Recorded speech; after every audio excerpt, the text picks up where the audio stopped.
All right, we are recording. YouTube can see you now, just so you know.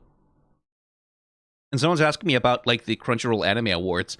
I feel the same way about the Crunchyroll Anime Awards as I feel about the Game Awards, which is to say that they don't fucking matter, except that they, like, make a point of discussion, right? They provide you an opportunity to have a discussion. That's sort of the value of the damn thing. And, like, no, Solo Leveling absolutely should not have won. Of course it shouldn't, but it's also, like, it also doesn't mean anything that it did. Like, oh, Solo Leveling won, had a bit, okay, like, doesn't matter. Doesn't do anything. Like, that's not a meaningful thing that happened. It's just the result of, like, whatever the voting process is. It doesn't really say anything about the quality. So, like, I think they're mostly something that just should not be taken seriously. It should be taken as like, oh, okay, Crunchyroll has the anime awards that this thing won anime of the year. Cool, good for them, I suppose. And then you can use that as a jumping off point to discuss the actually good stuff that is worth your time. Like, for example, Frieren.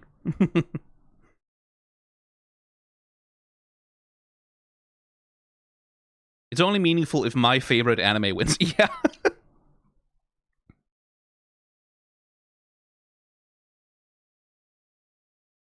Actually, come to think of it, hang on a minute. Can I not... Isn't there a thing...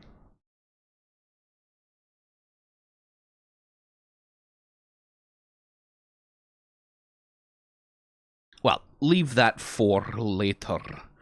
For now, let us amazing circus the digital, shall we?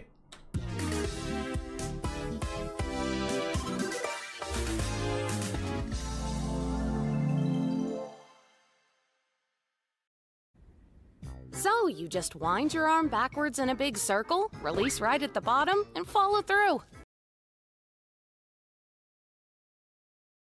Is the floor shinier than usual in this render? That's actually genuinely something... hang on, I genuinely need to go and check that.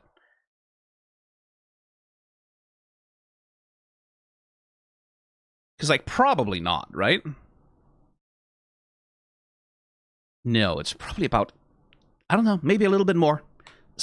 Maybe it's just the camera angle that's, like, refracting more light into the... Yes, Hermes, I know. Okay, please don't do that. No. You can't... I have sound dampening panels on my wall, and he was trying to climb them. Don't do that. Don't do that. You can't get to the bug by doing that. Okay, he's leaving. Oh, you got that? You're wasting your time, Raggy. Just wait a second.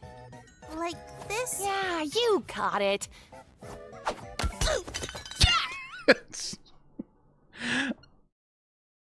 Of course that was gonna happen. I'm sorry, Ragatha. What did you think he was gonna do? So, you just wind your arm backwards in a big circle, release right at the bottom, and follow through. You got that? So I don't know enough about whatever it's that... Like, is it baseball or softball? Because, like, I feel like baseball is like an overhead throw, and she seemed to be doing like an underhand throw, so that... Softball, says chat. Okay, yeah, that makes sense.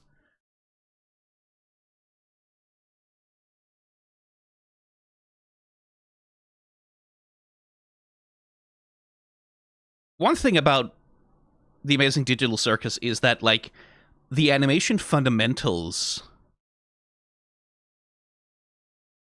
are so much on display in the way that the show is put together. Because it really is like, this is, in many ways, this is like classic Disney animation in the approach of, like, we have Ragatha who's doing like this exaggerated, like, gesture of showing with the ball so you can see the weight. You can see the weight of her just being shifted around and the way, like, we anticipate and wind up for the big motions and keyframes. So, like, and whoop, and then, like the easing and the way like her weight is translated across, like this is, to some extent, this feels reminiscent of watching Disney animation, like sort of classic 3D Disney animation, like stuff like Tangled, just in the approach to physicality.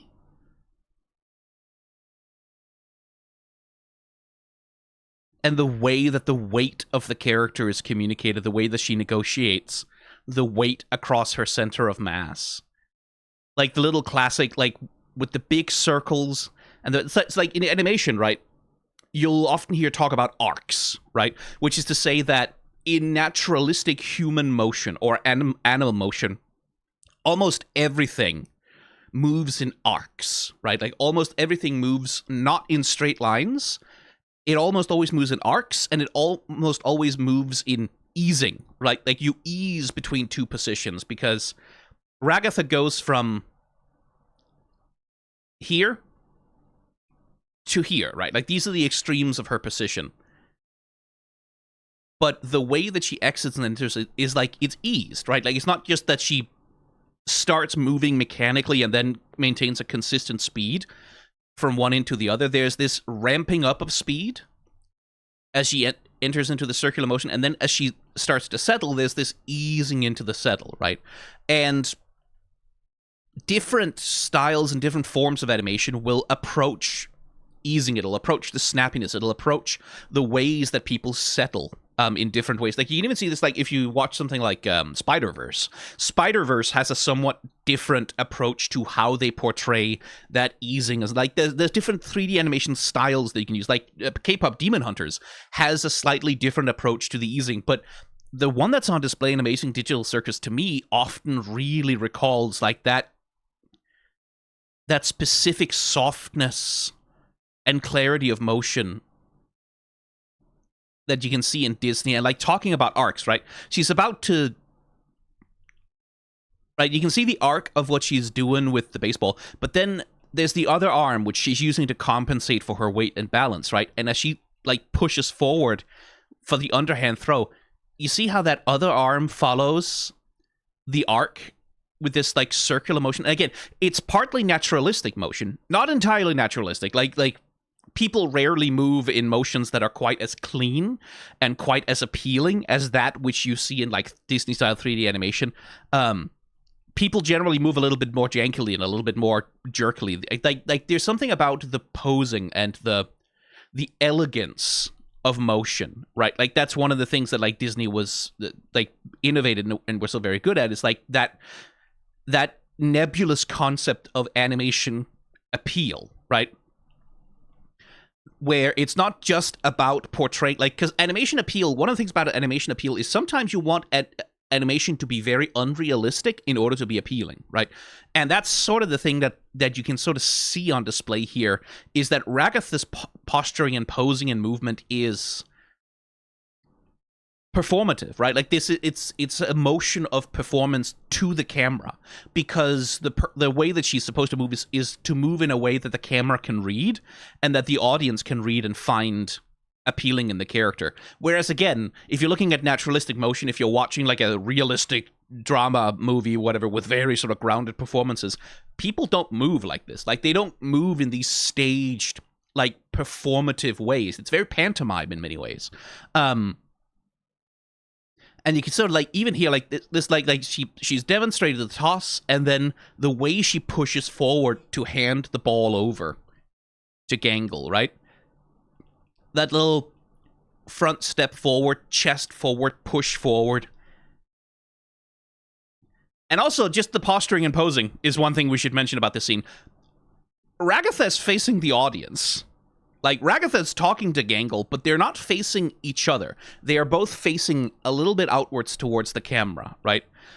Because, again, the purpose of this animation is not to portray a naturalistic interaction between these two characters. It's to portray a performance to us, right? And there's that difference in how you approach things. So Ragatha's face, she's looking at Gangle, but the whole face is literally straight on facing us. It's just that her one eye is, like, orientated towards Gangle. And it is this very stage performance, like, very pantomime kind of thing. And you can see that, like, Gangle's performance, like, has that aspect as well, right? I do love the way that they mess with, like, the spring of the chest.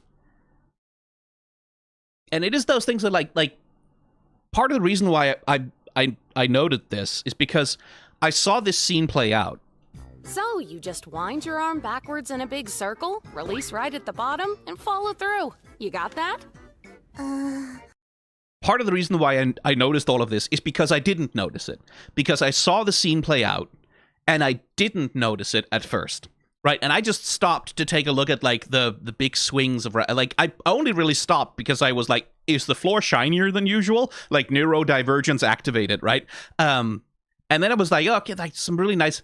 And as I looked at it more and more, I was like, oh, right, the staging here is incredibly unnatural, right? Like, this is an incredibly weird way for two people to talk to each other. But because it's performed perfectly, right? Because the animation is so appealing, because the staging is familiar, like, because it has that theatrical quality that makes it so readable, that makes it so easy to understand what's going on, I didn't notice that it was unnatural until I stopped and looked at it and kind of went, oh, hang on, they're not standing like people who are talking to each other should be standing. They're facing 3/4 away from each other in a weird way that if you imagine yourself inside Gangle's perspective looking at Ragatha here, what would she look like from your perspective? Her head would be entirely turned, like, to 90 degrees away from you. And, like, her body posture would be, like, oriented, like, 45 degrees in the wrong direction. Very strange, but still.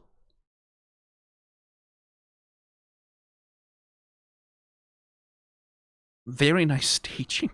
Anyway, all of the... Like, speaking of staging, this is a very nice shot, reverse shot.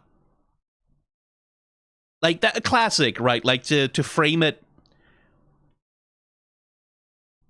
in this way of, like, framing the two characters just in, like, this little frame within a frame of the thing. I kind of feel like there's also, like, you can see in the staging and the blocking here that there is a little bit of a frame within a frame thing happening. The composition creates, like, a slight box over here with Ragatha and Gangle separated from Jax. This one's much stronger, though. Like, this is a really strong, like, separation. It also foreshadows what's about to happen, right? Because, like, this is a thing you'll see in every run animation if you pay attention to it. But, like, if you want to sort of set up the idea that someone is gonna, like, control someone or squeeze someone or enact some kind of power over them, a shot like this, where the other two characters are framed... Like, because here they're all framed relative to the environment, right? Like, everyone is framed relative to the background, to the environment, like sizes and relative distances. That's all the background. That's all the environment. That's all the staging. That's all the scene.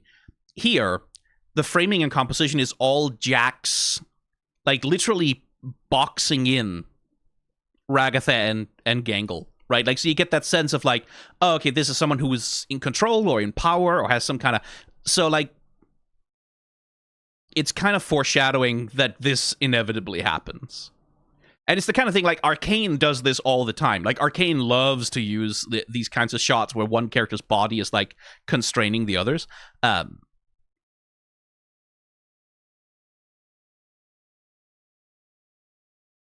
Lovely little idol on Jax here as well. I do want to have a closer look at Gangle's little wind-up here.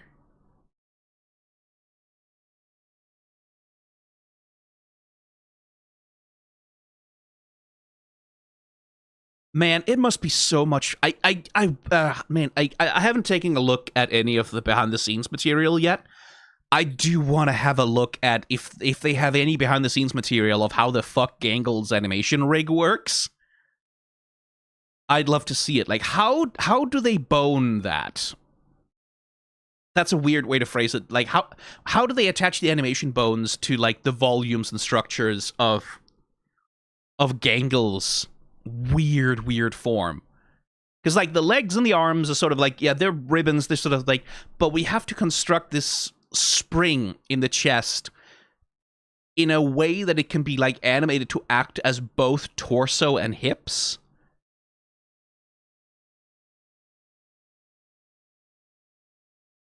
And, like, you can see that, again, through the motion blur, a little bit difficult, but you can see them doing that, right? Like, that Gangle is always, like, a little Gangle is always sort of hunched over and like bent forward, like very bent knees. Gangle never straightens up, right? And you can see them doing that, like the way they twist and like overlap the ribbons of Gangle's body to create that sense of volume, right? Like twisting the chest open with this big gap here. Whereas as we're winding up for it, it's more closed off. And as we come back down, like, yeah, that's like the ribbon body is really interesting. I'd love to know how they animate that. Anyway, let's actually try and watch some of this.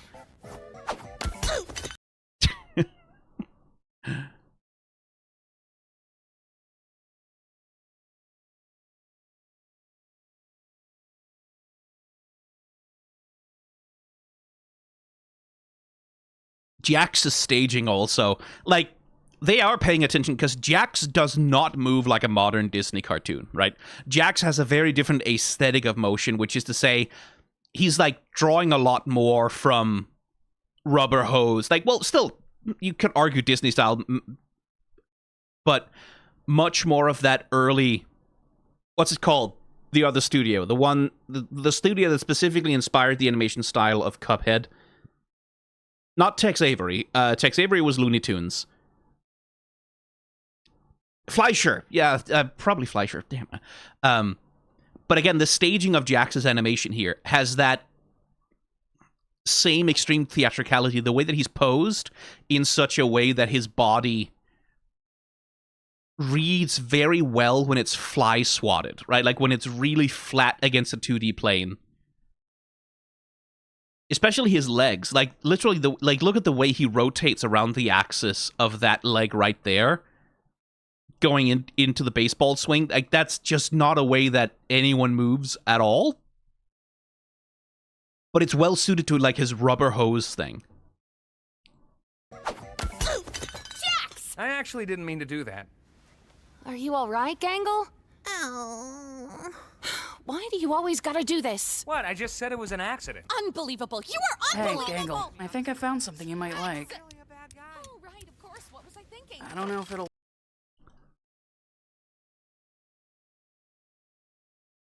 The bickering between Ragatha and Jax is kind of funny because you would expect, like, Ragatha at some point, right? Like, you'd have to expect that she would understand the kind of guy that Jax is.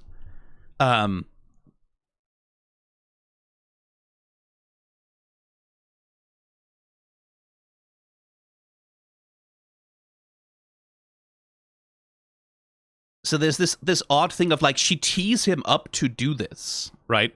Like she participates in enabling this thing to happen, and then when it happens, she turns around and gets mad that it happens in an odd way.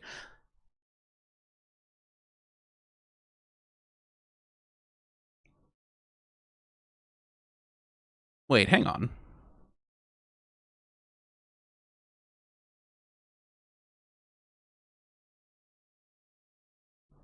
Big grin.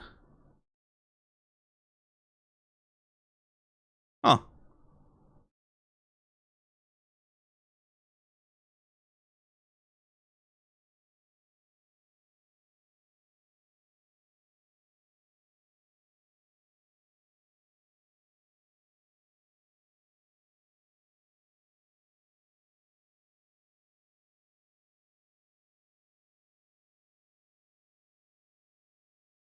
I'm trying to parse this.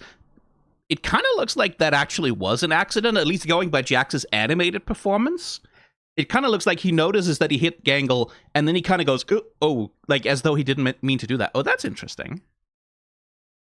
So did he just, like, genuinely not mean to hit her?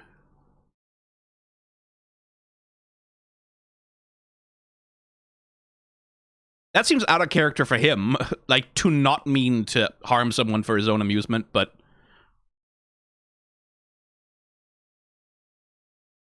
Again, blocking and staging, right? These characters are ostensibly talking to each other. Their bodies are posed so much towards the camera, right? Because the purpose of this argument is to make it readable for us.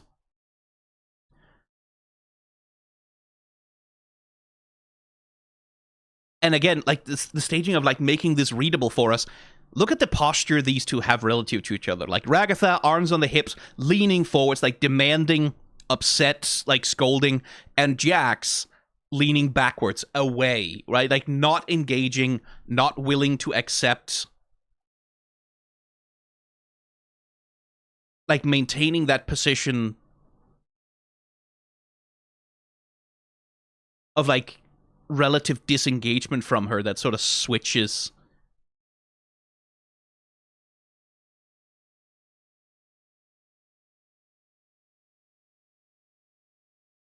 You might like. I think I found something you might like. I mean, listen something you might. I mean, listen something you might. I mean, listen something you might like. I mean, listen Gangle. I think I found something you might like. Yeah, I mean, you might like. Yeah, I might like. Yeah, I might like. Yeah, I might like. Yeah, I might like. Yeah, I might like.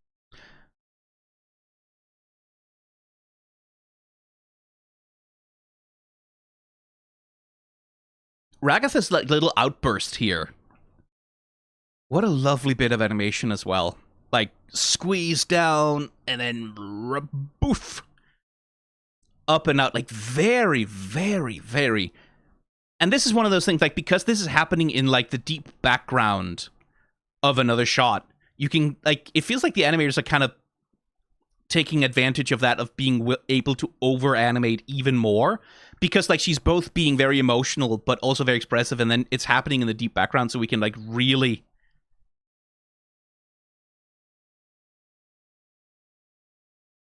squeeze her down like a blob and like really fucking play with it. Like, look at the fucking way like she goes up into this thing and the way that it propagates, like the reverberation of that like pop. She pops forward and then you see how that like just propagates all the way down through her body. That's lovely. Anyway, what were they doing? I got so distracted. It was an accident. Unbelievable. You are Hey, unbelievable. Gangle. I think I found something you might like. It really is a thing of like Jax. You certainly Jax cannot be surprised that Ragatha does not believe it was an accident. Like that is very much a bet that you made yourself, buddy. Oh, right, of course. What was I thinking? I don't know if it'll work, but it looks about the same shape as yours. Oh. The best part is it's plastic, so it won't break as easily. Try it on.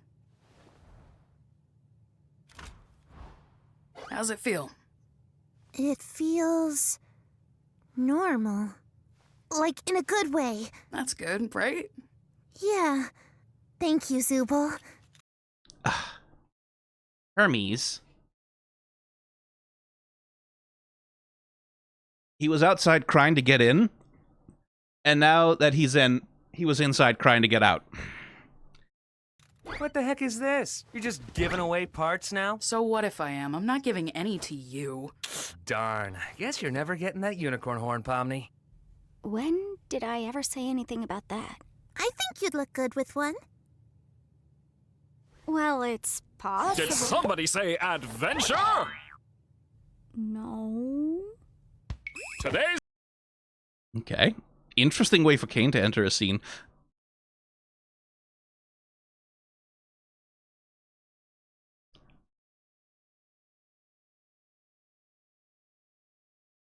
It's a little hard to read Zooble sometimes.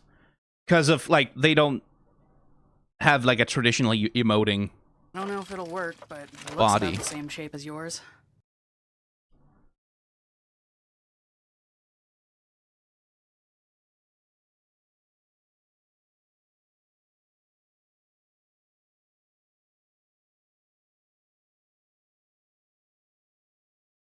Oh, that's interesting. Look at the way the iris on Zooble's eye. Look at the way it rotates around the volume, right? Like, because here it's like very normal, natural. Then as we look into the left, you can see how there's this like, they're clearly deforming it underneath the surface. So it's like functioning like an eyeball. That's interesting because like, I thought initially that it would be like a ping pong ball eye, like a Muppet eye, right? And you can see that that's what's happening with the left eye, right? That's an iris that's painted on top of the eyeball. But this one it's much more like that's an iris that is moving inside the volume of an orb in kind of the same way that your iris would on your eyeball. It's like inside of a glass orb. You can see like the boundary layer. That's interesting. It is to me anyway. Also, what a lovely thing. You can see the reflection of their arm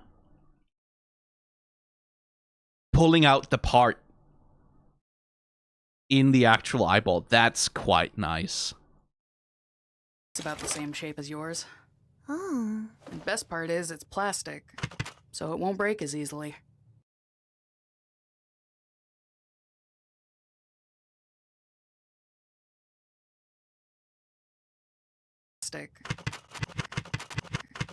It's help. This is it's plastic. Help. Plastic. Help. Plastic. Help. It's plastic. It's help. Plastic.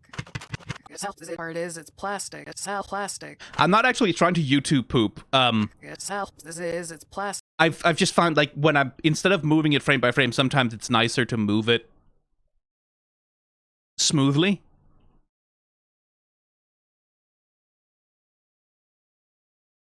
I'm just looking at Zooble's animation here. Like, I don't know that I have a lot of commentary on it. I just like it. Like, the way they handle the volume of their head, right? Because Zooble has this wedge shape for a head, right? And that's a very rigid object. Like, even more so that, like, Gangle's mask, which can deform and, like mess around in certain ways. Zooble's head shape is interesting as a bit of staging.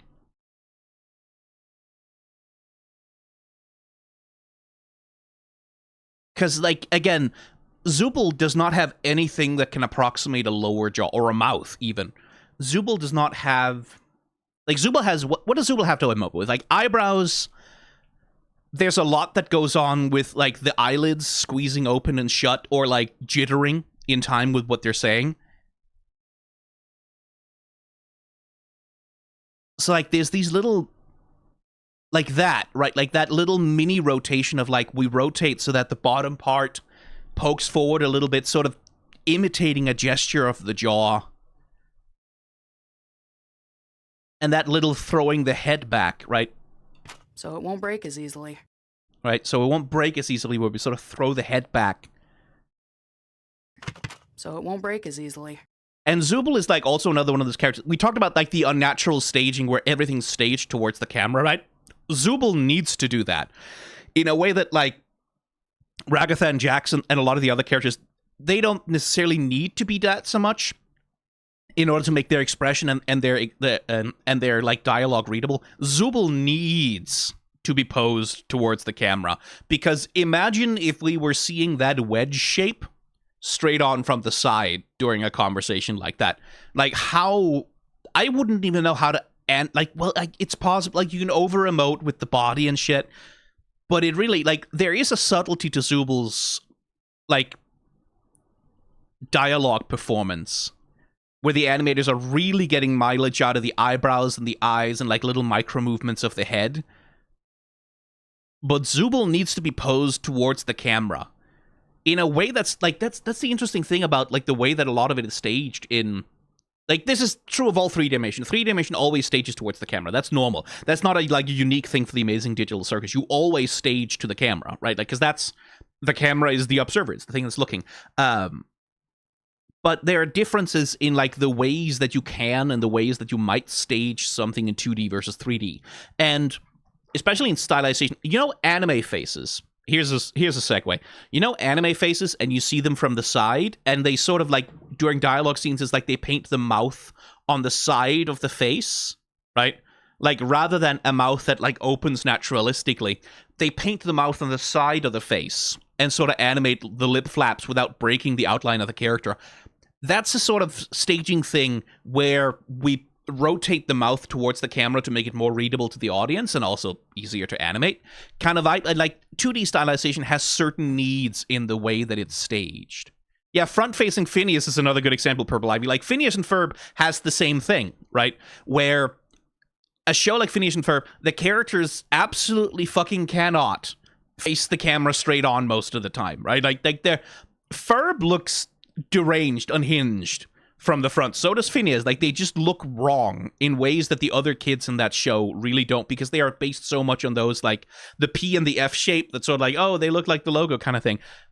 Kind of the same thing with Zooble. Like there are certain angles from which it would be very difficult to render Zooble for any kind of nuanced performance. You can do a shot, reverse shot, where you're looking over Zooble's shoulder or whatever, but for emoting, for dialogue, for making the expression readable, it's like, no, you have to be side on. Like, you have to be, like, straight on to see the wedge shape of that thing. It's interesting. I want to keep an eye on that with Zooble, the way they stage and frame them, because I also wonder, like, the previous episode was an absolute masterclass in setting up a premise and then, like, concluding on the premise by the end. Like, we had that, everyone's holding their breath, and, like, oh yeah, Kinger glows when he holds his breath, and Pomni, like, goes through, and holding your breath becomes, like, important to, like, a conclusion of the episode. So the fact that we're starting this one with, like repeating the gag of Gangle losing her comedy mask, and thus therefore losing the ability to be happy, essentially, right? Like having her happy, and it's an interesting thing. Like, hi babies. Okay, yeah, nope. Cats have zoomies. Okay, they went outside. Cool. Sometimes when they have zoomies, they'll chase each other across my desk and step on the keyboard and knock over my drink if I have one. So I just need to pay attention to them. What was I saying? Right. Gangle as a character. We've not really dived into Gangle at all. Gangle has not been characterized much, except as, like, a unfortunate victim of of misery, especially at the hands of Jax. But there's, like, Gangle has the comedy mask and the tragedy mask, like, which is, like, that's the classic sort of staging of theater thing, where the shape of her mask seems to determine the emotions that she has access to. Like, it seems to me to be the idea of her, right? Like, is that Gangle is always kind of sad and, like, having a trouble just holding the tears back because I don't have my comedy mask, right? Like that's sort of the Gangle vibe, right? But the classic thing about the masks, right? The comedy mask and the tragedy mask, and that thing about, like, emotions being a mask that you put on. There's a million things about, like, identity and, like, hidden identity, or putting on a front in order to hide true internal emotions, or struggling to express emotions in ways other than ones that are, like, legible to an audience, in the sense of, like, well, I have to perform this set of emotions. Like, there's a lot of stuff that masks can do as synecdoche for, like, oh yeah, this is about, like, as metaphorical representations of, like, these are ways that people struggle with or repress or engage with or have difficulty expressing their emotions. Gangle literally wears her emotions on her face, right? Like, there's an aspect of, like, well, she has the mask on that shows you how she's feeling, so she can't be hiding anything. But on the other hand, it's a mask. The whole purpose of a mask is to hide anything.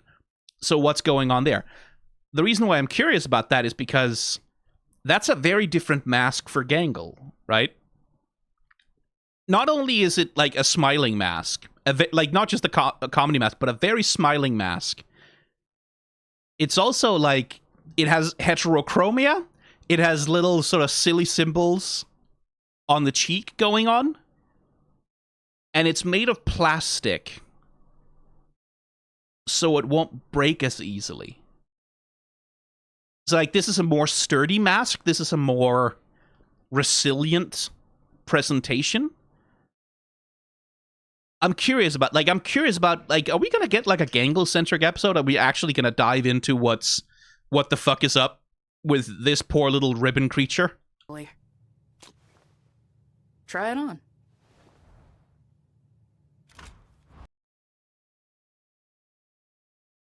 Interesting that we get the cut to black also when the mask goes on.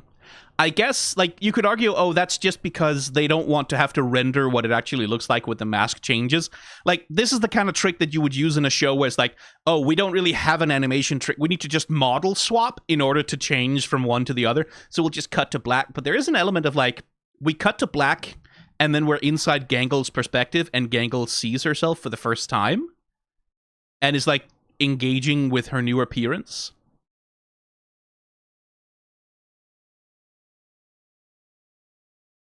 which is like the thing of like, it feels normal. Okay, normal can be good. Normal can also be like the point of like, this is me sort of neurodivergent projecting onto normal can be good, but normal can also be, oh, I have found a way to appear acceptable to other people, right? I want to hold on to this because this presentation is more acceptable to other people. Regardless of whether it's a true reflection of how I really feel, this is, okay, other people will act normal around me if I present this way. She does say it's in a good way, so like hopefully it feels more authentic to her, but... It feels normal. Like in a good way. That's good, right? Yeah. Thank you, Zooble. Oh, that's interesting. Look at that. Look at Gangle's posture change. Hunched over. All of a sudden we straighten up. That's interesting. Zooble. What the heck is this? You're just giving away parts now? So what if I am? I'm not giving any to you. Darn. Guess you're never getting that unicorn horn, Pomni. When did I ever say anything about that? I think you'd look good with one. Someone drew that fan art immediately, right? Unicorn Pomni. Unicorn Pomni also naturally leads on to My Little Pony Pomni, which means pony sonas for everyone in the amazing... There must be fan art of this. There must be My Little Pony fan art of this, where I guess... Okay, let's lab this out in our heads. Unicorn for Pomni, because that's canon, I guess. Unicorn for Pomni. I feel like... Diamond Dog for Jax, maybe?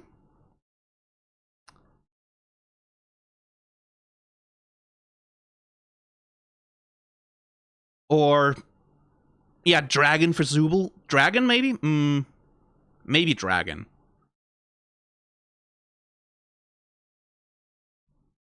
What would Ragatha... Ragatha would be an Earth Pony, right? Like, surely. That sort of feels correct. I feel like Gangle would be a Pegasus, though.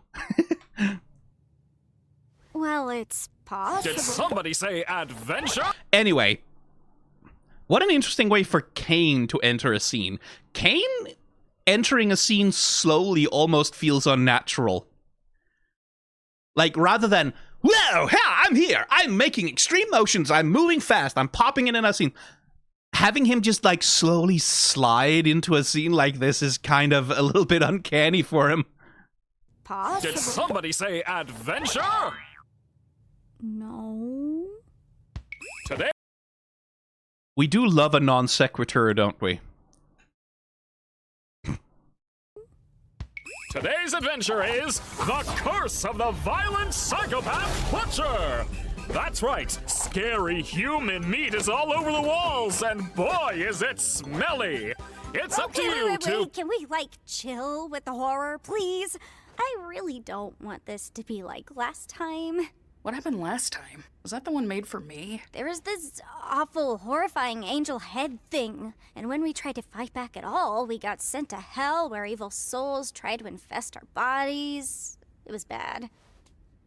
Why did you think I would like that? Well, if you're all gonna be such critics, why don't you suggest a better one? We do! Have you not checked the suggestion box once? Gonna be real, I forgot we had that. I knew it. We have a suggestion box? Basically, no.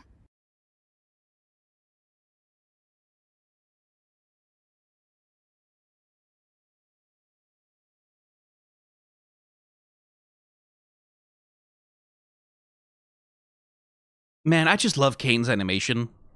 That's right. That's right. That's right. That's right. That's right. There's the map. Like a snowman psycho. Like a psycho. Like a psychopath map. Like a psychopath. Like a snowman psychopath. Whoa.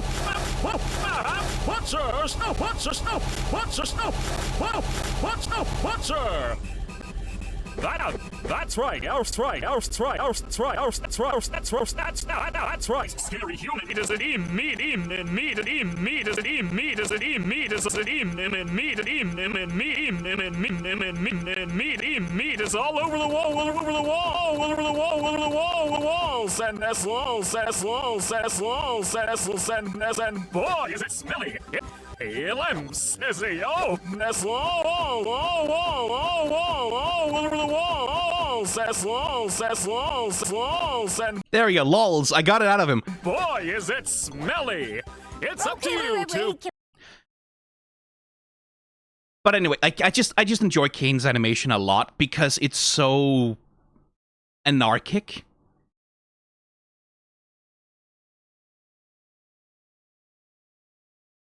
And playful. Like, the thing is, like, I've already talked at length about the impressiveness of the lip sync with the teeth and the eyes. There are times when I just like, okay, I can sit here and repeat myself for another 45 minutes. But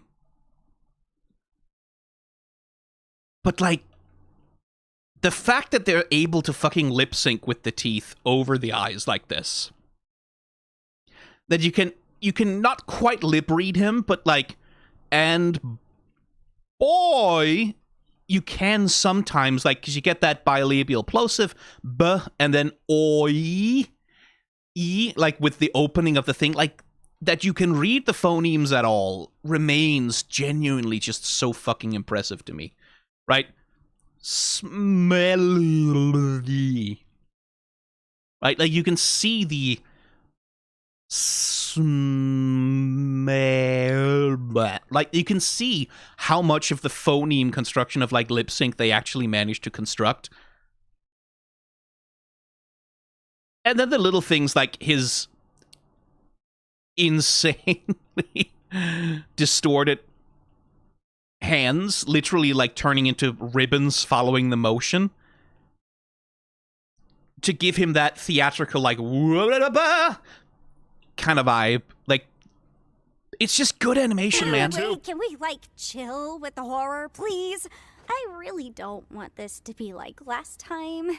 What happened last time? Was that the one made for me? There was this awful, horrifying angel head thing, and when we tried to fight back at all, we got sent to hell where evil souls tried to infest our bodies. It was bad. Why did you think I would like that? Well, if you're all gonna be such critics, why don't you suggest a better one? We do! Have you not checked the suggestion box once? The fucking sound effects also, like, that's... Once?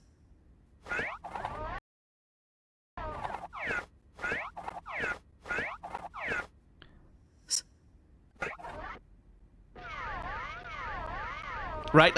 Like they use such interesting cartoon sound effects for Caine. Fully cartoon sound effects that sound like they come from, like, a free sound library. Online, like freesound.fx or fucking whatever.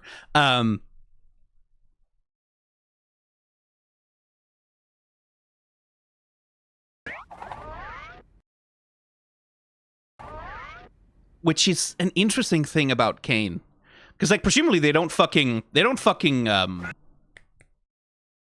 Foley. They don't Foley that.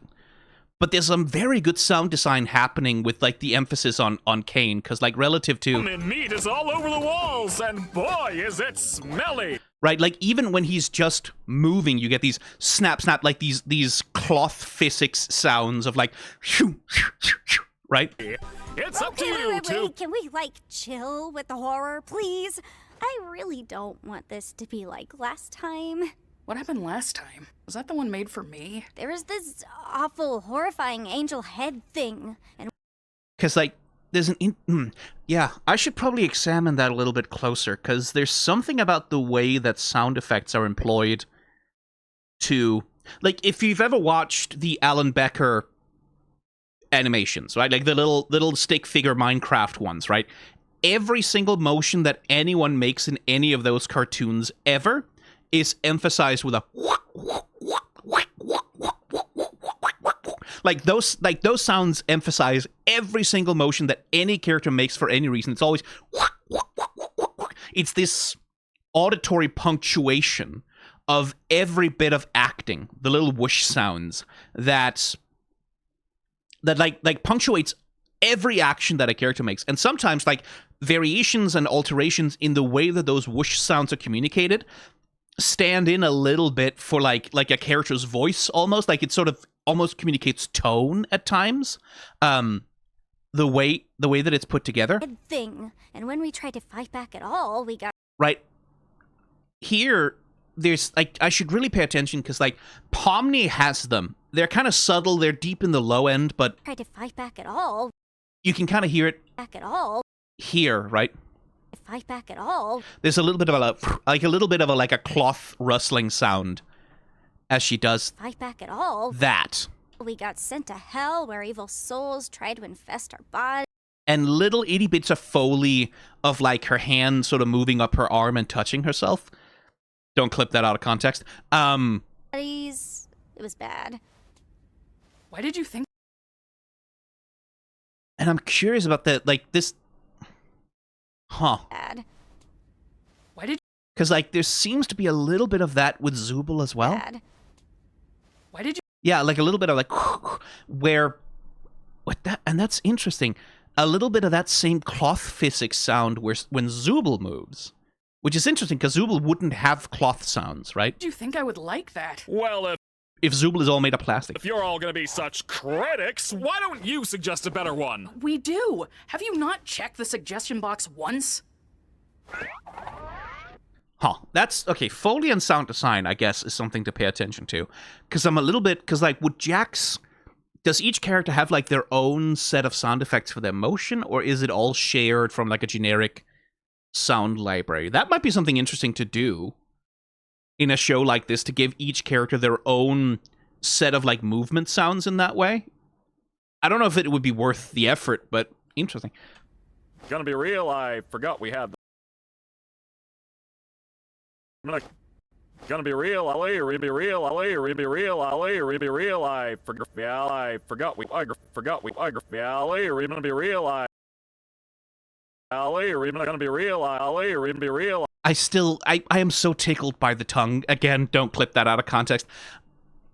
I'm so tickled by Caine's tongue, the things it does. The way they spawn and use it, right? Like, real. Again, the L phoneme is one that you form by placing the tip of your tongue behind your teeth. Like, your upper row of teeth. La, la, la, la, right? And so for this, like, real, there's that compromise between forming the phoneme real, but also we can't spawn the tongue to fully go and touch the front of the teeth up here, because that would obscure the expression, so we just kind of do real, do that, which is like a fun little compromise. Gonna be real, I forgot we had that. I knew it. We have a suggestion box? Basically, no.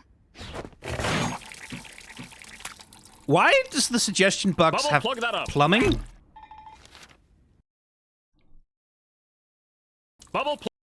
Also, there's something unwholesome about the water physics simulation that they use. Like, it looks okay here, but once it hits the ground, like, that's too viscous. That's not water, that's water with something in it. Like, that's... Ooh. Like, it's not splashing or forming droplets. It's like, it's water physics simulation of the kind that you would see in, like... I mean, let's be real. This is the kind of water physics simulation that they use for bodily fluid simulation and adult special interest animation. Which is like, that's not the Amazing Digital Circus's fault that that's the association that has sort of been created, but it's also just, like we talked about it with in the candy thing, where the van is like floating in the goopy river, the chocolate river or whatever. The way that the water physics simulation doesn't really interact with objects correctly, right? That objects don't get wet, right? Like, they don't get stained. There is no actual physical interaction between the things. It's just like these physics volumes having collision with each other, but no actual interaction as material properties. And clearly that's also intentional, right? Like, it's intentional that the water physics simulation in this world should be a little bit off and weird. The way Jax steps back. There's something fun about the way Jax and his body is handled. Because like, you can see the way that his volumes move so independently of each other. Like, he brings up his leg, and as he steps that backwards, like, his chest moves entirely independent of his head, and then his head is, like, dragged backwards by the chest moving. Again, it's that rubber hose thing, right? Like, where you treat the body not quite as a cohesive whole, but as, like, a series of parts that sort of, like, operate semi-independently of one another. Bubble, plug that up. But again, why does the suggestion box have plumbing? Why does it have an attachment to the water main? What does it need that for? How about an adventure where Zooble gets turned into a piñata and we all take turns beating them up? That one's mine. Who would have guessed? Let's just have an adventure where Jax can't talk through the entire thing. Oh, that's funny. That's good. Jax can't talk through the entire thing. That's very good. That's, like, fully, Caine is so much the fucking genie from Aladdin in so many ways. Like, intentionally so, clearly. Where Jax can't talk through the entire thing. But that's... Because, like, the extra funny thing about that bit is that Caine is perfectly capable of talking through closed teeth. He does it all the time. Talk through the entire have an adventure where Jax can't talk through the entire thing. Genuinely hurtful. Good. Can we maybe pick... Good. Can we maybe pick one that's more... normal? Well, I don't know what's normal to you people. Again... The way Caine operates with the camera as well is... It's another thing, right? Like, Caine has... We talked about this before. Caine has this habit of really fucking with the Z-axis, right? Like, of really playing with extreme foreshadowing and, like, really poking into the camera space. Right? Doing these extreme translations of his depth in the image. Let's have one where we all no fast now. Oh, we just I don't know what's normal. What's normal. No, I don't know what's normal. I don't know what's normal. I don't know what's Sorry. Normal? What? But I really do I like the way that they approach, like, his ability to just change the plane in the depth of field that he's in at will and at whim. Again, I would really love to see alternate camera angles on what Caine's model looks like when they're doing this. Because, like, there's an extreme distortion that happens of him.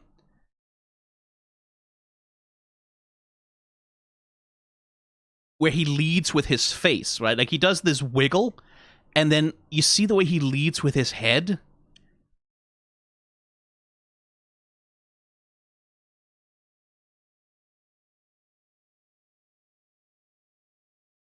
And the way he returns is so charming as well, because he spins, right? Again, Glitch Studios, release the non-motion blur cut. I'm begging you. Because, look at this. The way, like, the teeth retract, the eyes kind of stay behind, and we get, like, this arm deforming into an incomprehensible smear as he, like, rotates his entire body and then holds on to the suggestion box. Also, very funny that the suggestion box is literally just attached to his hand. He's not holding on to it, it's just glued on there. I don't know what's normal to you people. I'm also charmed by this part of it. Just the deformation that they do on the teeth with him. Especially, again, that thing about staging, right? Like, when Caine is turned away from the camera And the way that they do the lip sync on him anyway. Oh, that's a shot. Boy.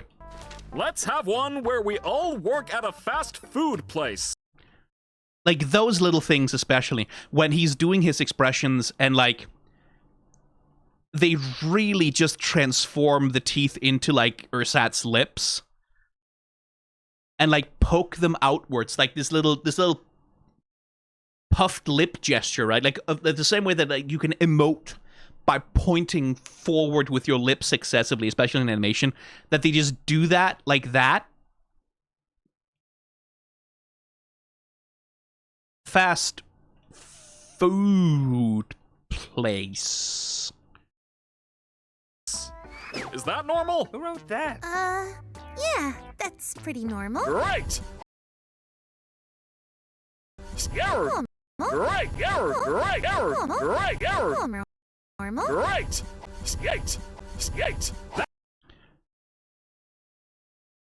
Look at him. Look at this little fucking rubber-ass man.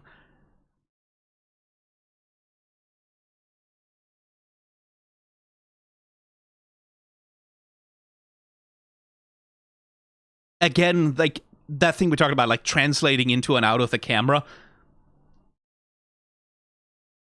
The level of distortion and deformation that they play with Caine is so charming sometimes. An honest, hard day's work at Spudsy's restaurant chain. At a fast food place. Is that normal? Also, the way he turns around here. That the body goes and then the head falls. It's just, like, there's so many little touches with Caine that are just fun. Yeah, that's pretty normal. Great! That means today's adventure is an honest, hard day's work at Spudsy's restaurant chain. And you can be the shift manager. You did not just make that today's adventure. That's right. You've shown enough leadership skills today to be the perfect shift manager. Of course. I'm already getting tons of ideas. Wait, no, No. No. That's not right. That's incorrect. I don't like that. Don't do that, Caine. Be the shift manager. You did not just make that today's adventure. That's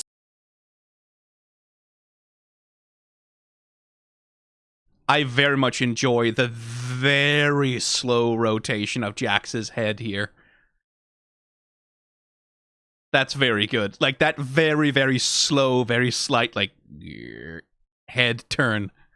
That's quite good. Not just make that today's adventure. That's right. You've shown enough leadership skills today to be the perfect shift manager. Of course. I'm already getting tons of ideas.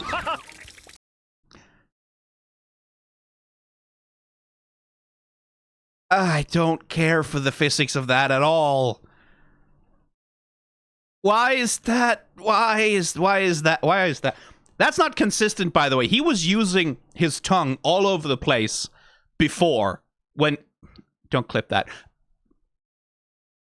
And that didn't seem to let anything leak through... Don't clip that. He was speaking in a way that where he was using his tongue to emote what it was that he was saying, and there wasn't any extra water leakage from the pillar at that point in time. So it's not consistent. They're doing that just for a gag, but it's a gag specifically designed to distress me personally, because I don't like the physics of that. Tons of ideas. Like, why? No,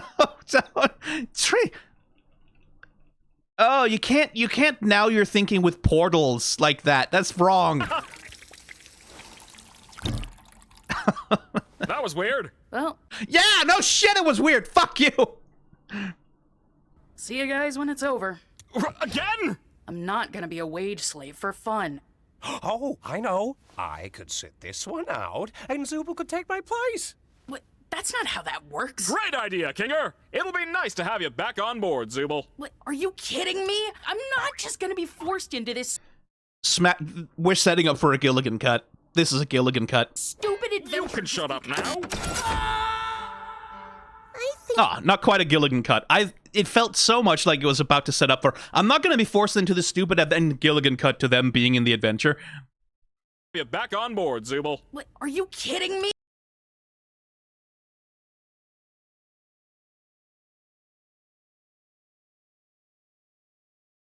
What are you?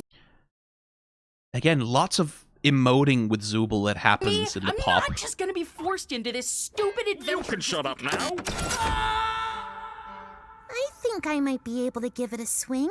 Being a shift manager was my job at one point. Then what are we waiting for? Get your non-slip shoes ready, because we're going to Spudsies!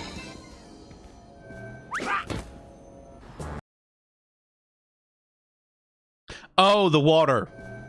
Which apparently was slippery because there was something in it. I don't want to know what was in the water.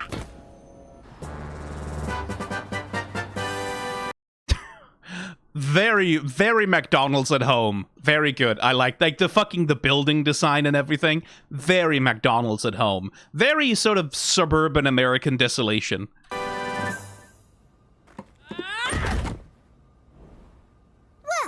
I guess I should get into manager mode and get us all kicked off. So we are getting a Gangle-centric episode, huh? Some changes to the voice acting performance there as well. Interesting. Oh, we're doing that piece of music. Not necessarily the one that's playing right now in this scene, but that piece of music with the rapid violin plucking. It's Sims as music, yes, but it is a specific piece of music that, like, there was one specific piece of music that was used very extensively for these kinds of things once upon a time. I cannot remember what it was called, but like 1,000 sound-alike things have been done since then, because like every single soundtrack knows to use that specific like violin plucking, like very sort of upbeat, cheerful music for these exact kinds of scenes. But it's like one piece of music started that. I wish I remembered the name off the top of my head, but I've heard it many times before. Like there is one specific piece of a little composition that like had that thing to begin with, and it's just propagated to being such like a generic piece of like, this is how you soundtrack a scene like that. Well, I guess I should get into manager mode and get us all kicked off.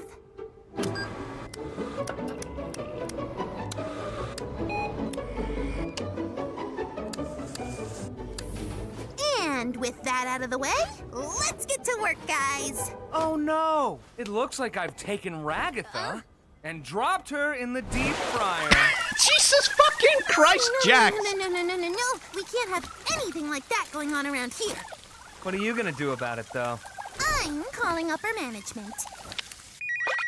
Hello? Hey, Caine, we're having a bit of an issue with the employees, and I was wondering if you could maybe have a punishment waiting for them at the end of the day if they do a terrible job. Wait, what? Would someone want to help Ragatha? That's what my adventures have been missing. Great idea, Gangle. I'll be sure to make something truly awful awaiting your rotten employees. Why would you do this? It's called a manic episode, and you're getting 3 more seasons. Anyway, Jax, it's... Well, now, that mask seems to be doing a thing or two to Gangle, doesn't it?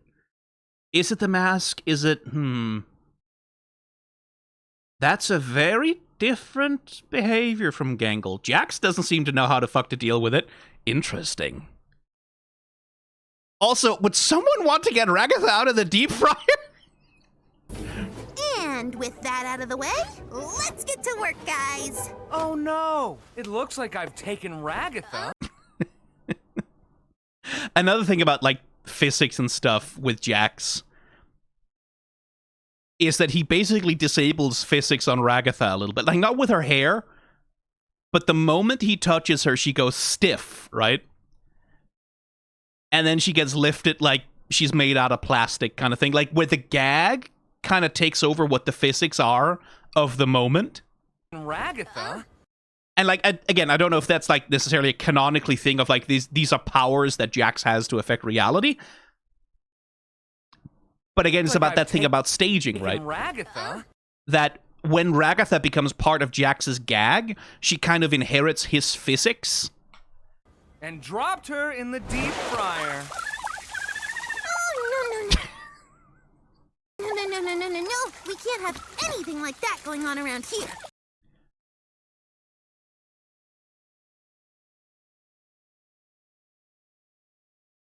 But yeah, Gangle's whole mode of body language has changed. Right? look at that, like, chest forward, shoulders up, like, shoulders, like, squared, holding their arms. Like, this is a power pose, right? Like, the difference between... I can actually perhaps even emote it a little bit with my model here. You can do a similar gesture in a much smaller way, right? Like, by just kind of holding your hands in front of your head and moving them out. The fact that it's, like, this whole gesture, the whole chest opens up, the arms, like, cross out like that. It's a very different body language from Gangle. No, we can't have anything like that going on around here. Like, those very declarative, powerful... Like, this is literally a fucking Superman pose, right? The declarative,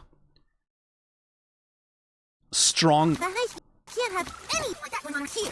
He's around here. He's on around. He's on around. He's on around. Snarring on around. Snarring on around. Snarring on around. Snarring on around. Snarring on around. Snarring on around. Snarring on your... Young give it. Anything like young give it. Anything like that. Young like that. Young like that going on around here. What are you gonna do? You know. He's here. He's around here. He's on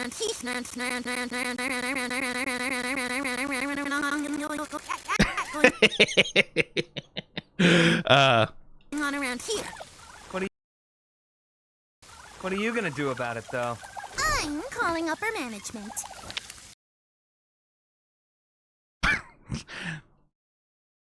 Okay, let's... What do we have the books here? Mind Freak! Okay. Matt Pat Theory. Oh my fucking god. Egg? Exo. Frank, for whatever reason. Gloinks. Gloinks. There's the teapot again. I bet it's in every single episode somewhere. Oh, hey! That's a logo we recognize.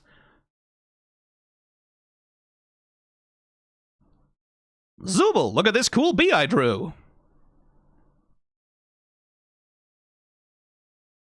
POS login spud something 46 something. Generic motivational poster.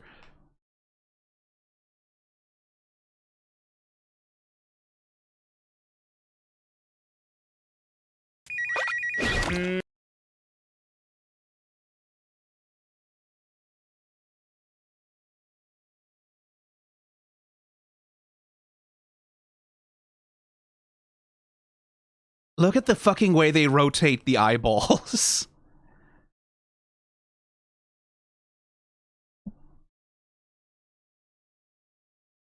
And the sheer amount of deformation on those eyeballs sometimes, but like... Hello?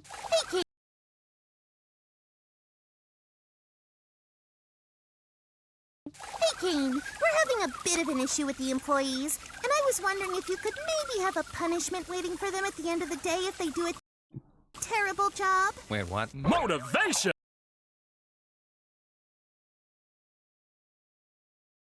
Motivation! That's what my adventures have been missing! Great idea, Gangle! I'll be sure to make something truly awful awaiting your rotten employees! Why would you do this? It's called a manic episode, and you're getting 3 more seasons. Gangle really is getting to do some fun with their body as well, or her body. And you're getting... Like, look at the way we use the shoulders, right? That little swivel of the shoulder. And the raise, and the whoosh forward. And the fucking poking, like, using the fact that Gangle has infinite neck. That's relatable somehow. Anyway, Jax, it's your job to set up the drink station, make new coffee and iced tea, and fill the ice cream machine, so... Oh, that's cool. Literally doing the fucking soft serve thing with the arm. That's very clever. So get to it. This is really weird. That's just the fact that they just leave Ragatha there.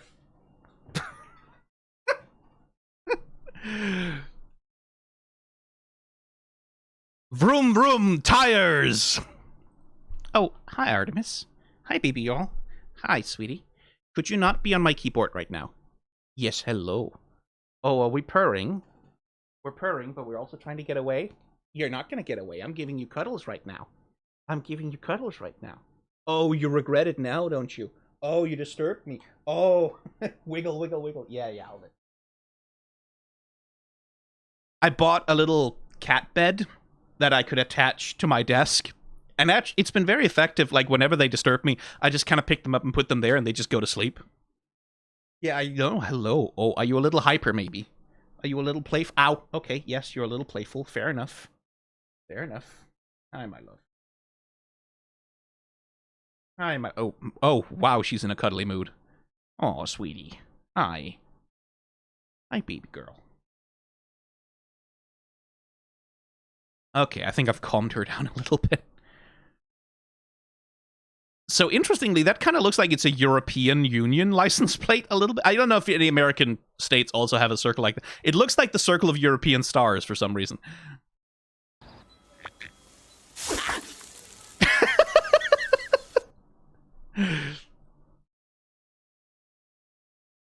Interesting bit of physics from Zooble there.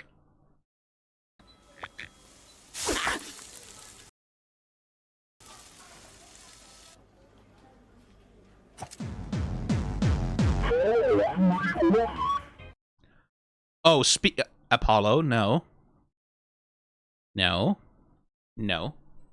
I bought...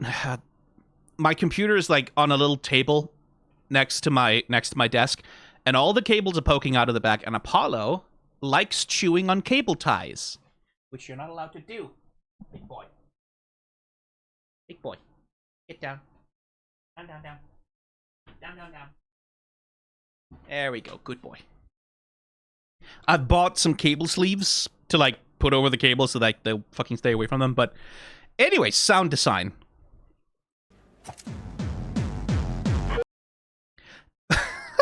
Fucking... It sounded like hard bass for a second. It sounded like... do-do-do-do. Oh, what can I get for you today? Oh, hey, it's Orbs Man.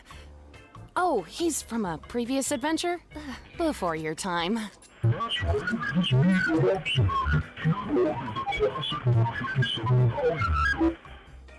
Okay, Here's another, like, very... We talked about this previously, right? Like, a very 90s sort of thing. He's literally just made of orbs, right? Like, these hyper-reflective orbs of the kind that you would see in these kinds of renderings. He very much looks like something straight out of, like, really early sort of 3D TV animation.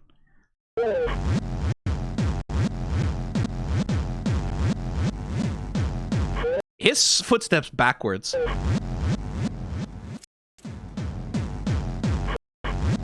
But there's also the thing of, like, the... Yes. No, don't do that. Apollo, no. His sister is in this little hammock thing that's like the cat bed. He's slapping at the bottom of it to annoy her.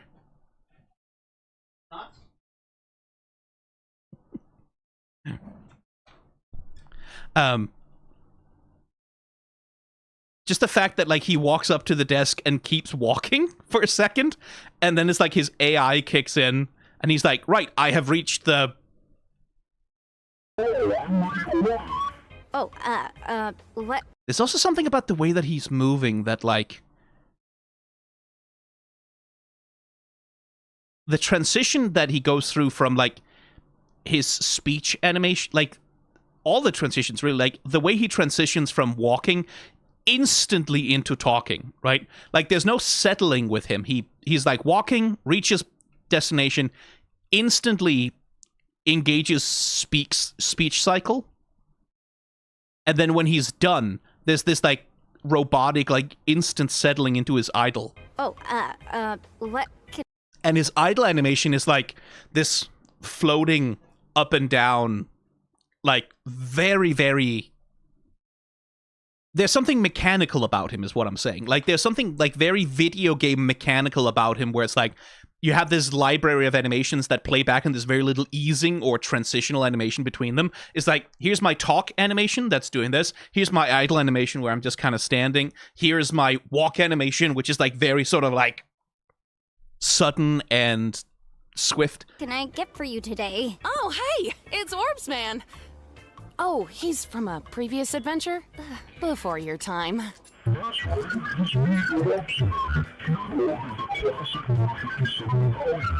Right? Yeah, you can see the way that he instantly transitions back to, like, from speech, and then it's just like instantly, just like what's it called? It's not keyframe. It's just kind of keyframe his way from one position to the other.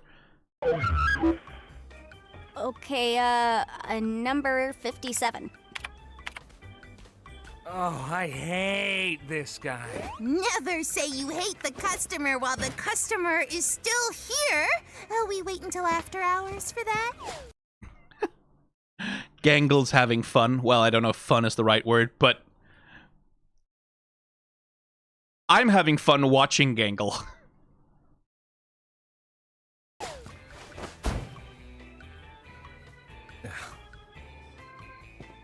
Excuse me. Yeah, little gesture, I'd like to order the stupid burger. Last time I ordered it here, they forgot to add the sauce that makes you stupid. Don't forget the sauce. Oh, we're doing Bimboification now, are we? Is that a thing we have? Yes, I order it all the time. I'm addicted. Okay, one stupid burger. Heard you loud and clear.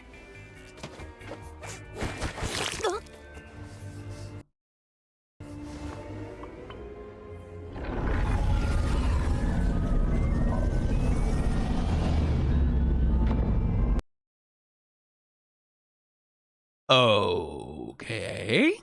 All right. Time. Excuse me. Yeah, little gesture, I'd like to order the stupid burger. Last time I ordered it here, they forgot to add the sauce that makes you stupid. The sauce that makes you stupid. The number of fanfics that are premised on this idea alone, honestly. Like, don't go looking for that unless you're ready to, like... Don't forget the sauce. Is that a thing we have? Yes, I order it all the time. I'm addicted.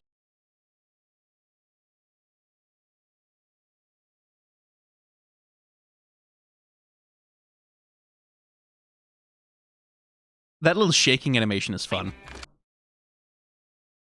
Because, again, it's a two-dimensional shaking. It's a shaking entirely along, like, the X and Y axis, and not at all the Z axis. I'm addicted. Okay, one stupid... Very interesting to have, like... Does that NPC have a breathe cycle? Not really, right? Yeah.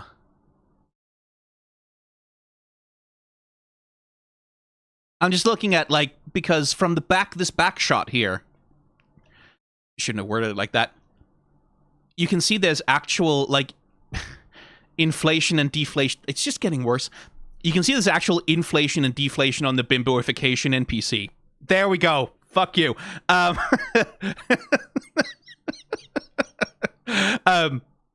Like, there's a breathe cycle as though they are actually, like, taking in air and expanding their chest a little bit, I think. Which is an interesting thing to do to, like, a wooden doll NPC like that.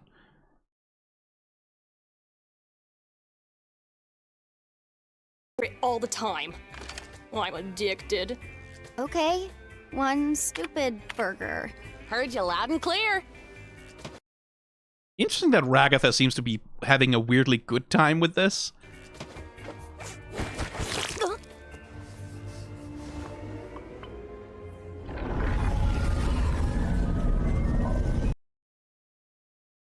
That is a very cool bit of environmental animation, this, by the way. Again, I have to wonder, like, what kind of rigging... What kind of rigging did they set up to allow the room to do this? Because, like, there's things happening, right?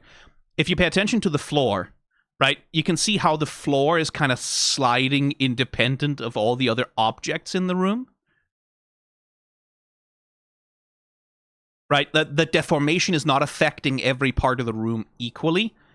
It kind of seems like, yeah, the floor is like operating on its own thing, and then all the other objects are getting deformed separately. Like, what the hell's the compositing process like for this? Because the other thing that's happening is, like, also, you look at the, like, we're twisting the floor, right? Like, we're twisting everything around, but you see the edge of the room back here? That doesn't twist, right? Like, this isn't deforming in the same way that the rest of the room is. Those rigid structures here are just kind of twisting without deforming to match what the floor is doing. It's interesting. First of all, I'm wondering how they achieved it, like what kinds of animation rigging, what kinds of thing they did to make the whole room do this. But it's also interesting the way that they've made sure, like, because not the whole room isn't deforming equally, right? Things are deforming sort of in separate twists and turns from each other in a way that makes it even more uncanny. I really like it.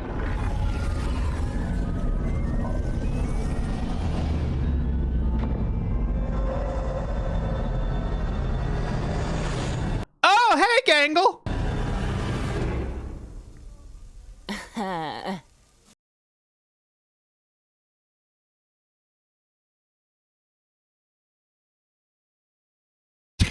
Is that what happens every time someone gets bimbofied? First you get like a horrifying vision of eldritch horror, and then you're just like, oh, that's cool.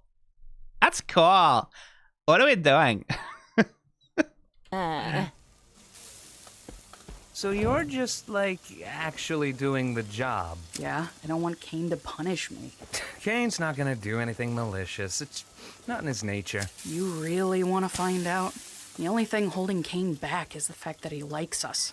I wouldn't push it. That's rich coming from you.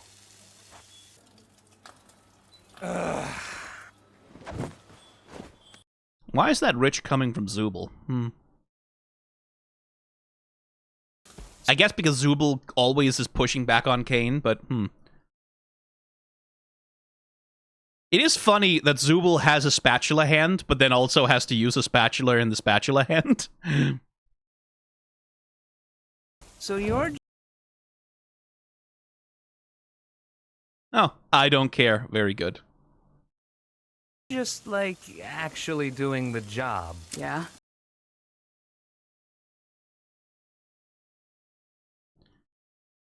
It's too blurry. I want to read what's on the whiteboard back here. Aw, can't see it. Just, like, actually doing the job. Actually doing the job, doing the job,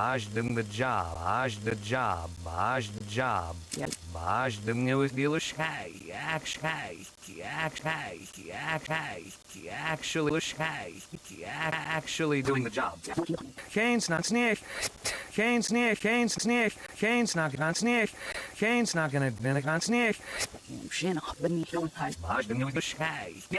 you're Anyway, sorry. just, like, I keep amusing myself so much with these. What I wanted to talk about, look at the like the arcs and curves and swings on Jax doing this, like actually doing the job. Right? You're just actually doing the job. Like the way that he emphasizes what he's saying by like rotating his hand like that, and like the way that that arc propagates up to his shoulder. Very appealing, lovely animation. So you're just like yeah, I'm so tickled by that noise. Act shy. like actually doing the job. Yeah? I don't want Caine to punish me. Caine's not gonna do anything malicious. It's not in his. You're not sure about that, are you, Jax?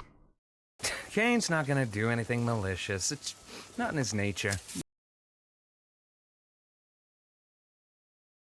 You don't seem quite sure about that. For one thing, because you're facing away from Zooble while you're saying it. Also, that's not an expression of confidence. That feels more like cope to me. That feels more like, no, he's not going to do anything. He's never done anything before. Nothing could ever possibly happen, right? Yeah, I'm immune from consequences. There can't be consequences. Caine's not going to do it. No one's going to do anything to me. What are you going to do about it? No one's going to stop me. That feels like cope to me, buddy. Caine. Like, he throws people in the cellar without a second thought the moment they abstract. Caine's not gonna do anything malicious. It's not in his That little sniff. malicious. It's not in his nature. You really want to find out?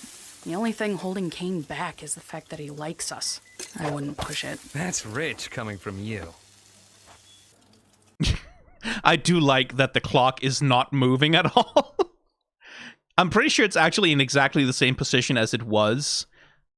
Yeah. Time doesn't pass. Oh dear. Wait, can I get a look at the blackboard? Serve with a smile. Those who clock out early will be reported to upper management and dealt with appropriate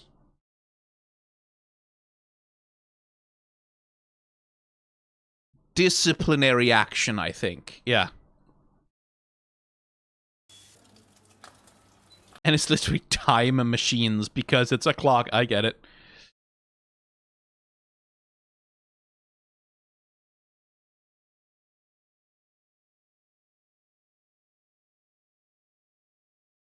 And again, like, we talked about this in the horror episode as well. Like, the way that the show adapts the lighting and, like, the texturing of its scenes to, like, the cartoon characters feel a little bit out of place there, but they don't feel like they're copy-pasted in.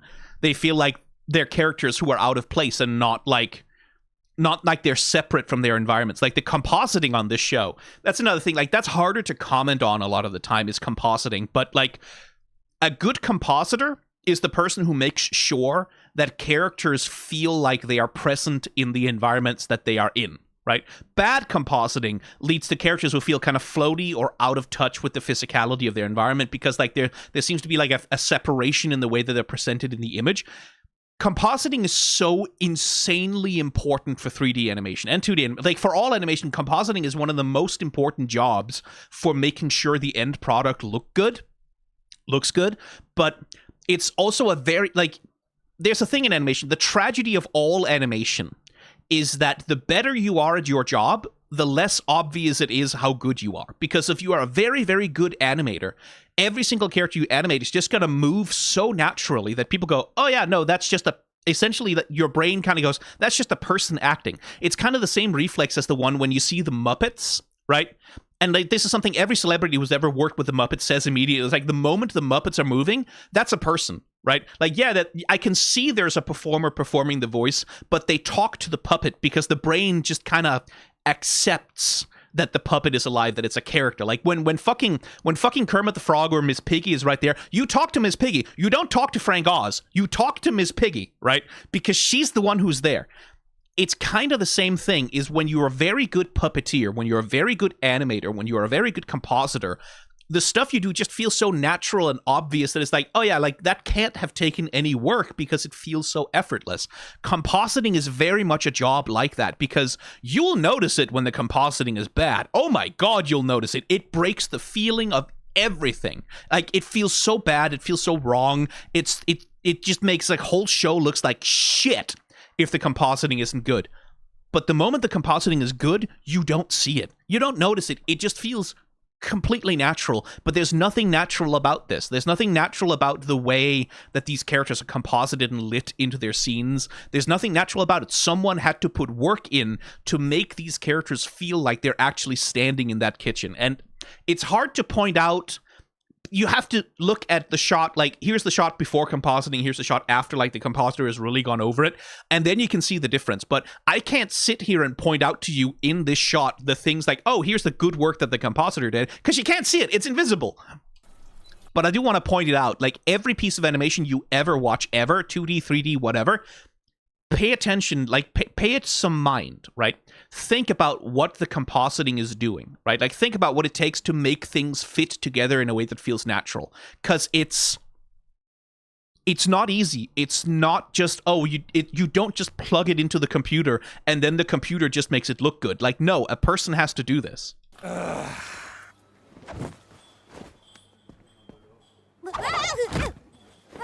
Oh! Hello, Shayla. It's Gummy Goo, who does not remember her, does he? Because it's not Gummy Goo, because Gummy Goo was destroyed, but it's okay. I'll have a sausage bacon jaffle combo, and the mate here just wants 6 hash browns split between us. Yeah, okay. Hi.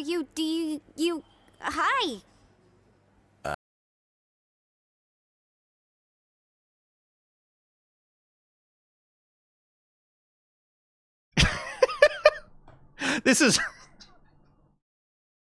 autistic wrist flirting, is what that is. Hi. Oh, poor Pomni. It's that thing of like you can definitely interpret like this of her making like doe eyes in the sense of like it's an attraction thing, but this is just Pomni trying to deal with the fact that she's not meeting this guy for the first time, but he's meeting her for the first time, and it's not the same guy, even though it kind of is. Are they gonna imply at some point that Gummy Goo has some consciousness of their previous meeting at all? And make it because that seems like the most horrifying thing to Pomni would be if Gummy Goo like showed some signs that maybe he kind of remembers her, but it's painful to remember her, or it's like torture to have memory of a previous adventure. That would be very funny. Hey. You alright, miss? Yeah, I'm fine. I'll call your order when your name's ready, or what? Yeah. Oh, wait, I forgot to ask for a kid's meal toy. You're not a kid. Oh, yeah, an adult toy then. Don't know about that one, mate. Well, can I help you, miss? I just wanted to say hi. Hi. That's a good little gesture. Did you notice that? Just wanted to say hi.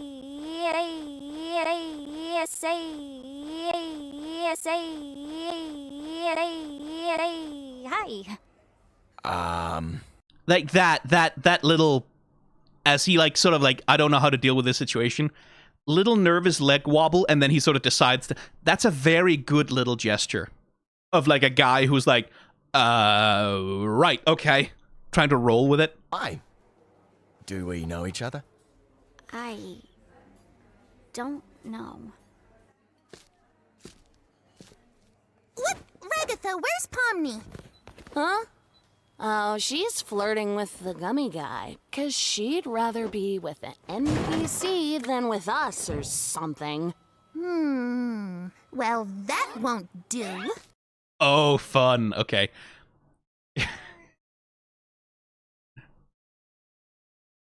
I will say, like, there are definitely days when I just kind of want the juice that makes you stupid. Like, you scroll Twitter, you scroll TikTok, it's like, oh, cool, there's another apocalypse, and there's more genocide, and, oh, good, Russia's launching missiles at Ukraine, and, like, there's sometimes you just kind of want to go, I don't want to be present in the world or in my intellect right now, I just want to be dumb and play video games, and the world doesn't have to exist for me. I understand the appeal sometimes. Oh, she's flirting with... I really do enjoy the way Ragatha's animated here. Like, look how much they're emphasizing, like, the Raggedy Ann aspect of her, like, how rubbery she's become.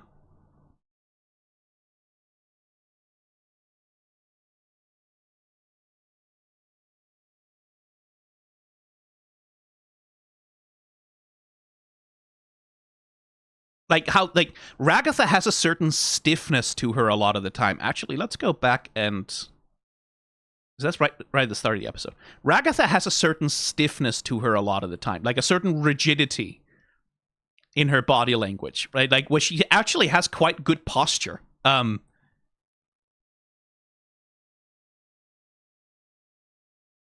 which like is sort of like counter to what she is as like a Raggedy Ann doll.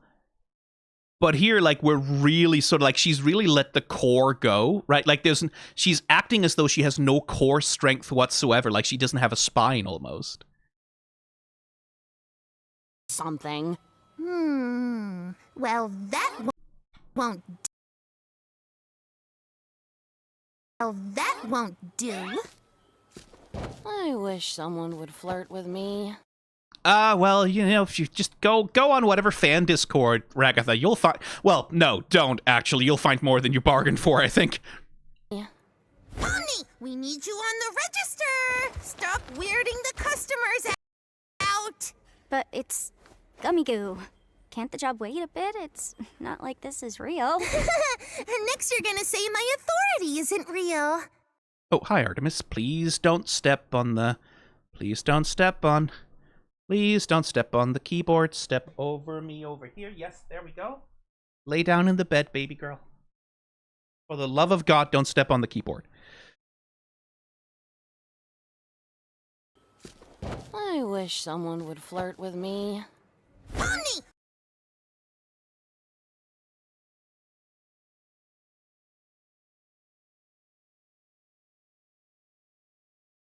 We need you on the register.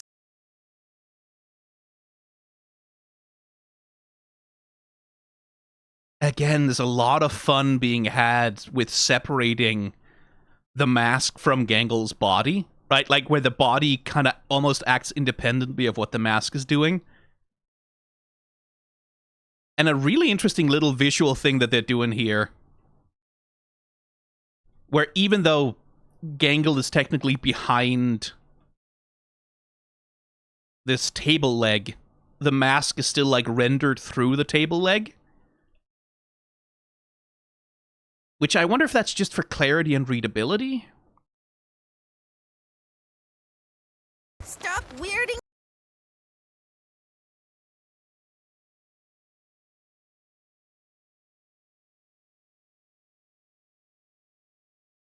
out.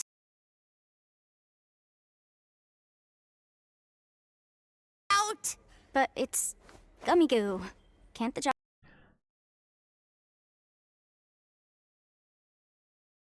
How does she know my name vibes? Like, yeah. I wonder how Pomni is thinking about Gummy Goo right now. Because there's an extent to which, like, clearly she wants to reconnect with him because she had that connection with him before. That's gone now. But she's also definitely treating him like an NPC.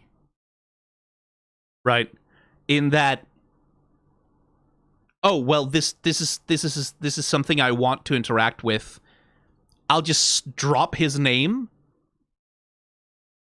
Right there, like, she's not paying attention to how he would feel about this situation right now. She's paying attention to, I had a connection with this one once. I want that back. And, like, how he feels about it is sort of... It's just not on her mind. I mean, it's also a difficult thing to deal with that all of a sudden there's a person there who doesn't know you anymore. Like, that's a difficult thing to deal with, but she's also definitely treating him in a, like, not really quite like a person at the moment. Well, that won't do. I wish someone would flirt with me. Won't do. I wish someone would know, someone would flirt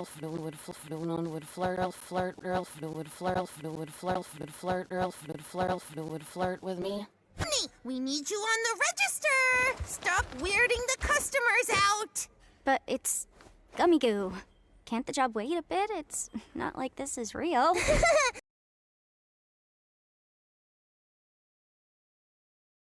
Gangle is really suffering from, like, instant middle manager syndrome, right? Like, there's a specific kind of person where if you give them not real power, like, not actual power over anything that means anything or anything that matters, but if you give them just a little bit of power over a group of employees, they just turn into, like, the worst, most sadistic tyrant on the face of the earth, right? Like, that was like 80% of the people who did January 6th are this exact kind of person where it's like, oh yeah, like, they're not actually poor, but they're not rich. They own like a car dealership and they're absolute fucking assholes to their employees. Small business tyrants, right? Like that kind of person. There is a certain kind of person for whom like being given a small amount of authority over a tiny group of people will just make them into absolute monsters in a way that like if they had like in a way that they wouldn't dare to be monsters to a bigger group of people, right? And that kind of feels like the sort of psychological process that we're gesturing at here. Like this thing of like a kind of anxious person who's not really very assertive and who feels kind of powerless in their normal life, but because they have authority at work, they go to work and they just act out all of their frustrations on people over whom they have powers. Like, I could fire you. That's kind of where the Karen thing comes from a lot of the time, right? Like, it's people who feel powerless otherwise, taking their feelings of powerlessness out on retail workers and service workers who don't have any choice except to be compliant. And it's the same, like, managers who sort of manage to work out their frustrations by enacting power and authority over their employees who have to sort of, like, just take it because they can't afford to get fired kind of vibe. Oh. This is why you should unionize your workplace, by the way. Unions are very, very good at pushing back against that particular social dynamic. And next you're gonna say my authority isn't real.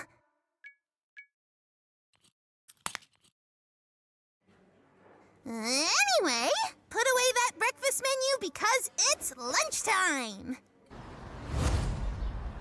All right, fellas, it's lunch rush. Get your game faces on.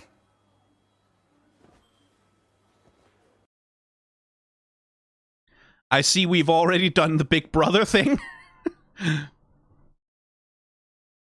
What does it say? I cannot read what it says. It probably doesn't say anything interesting, but...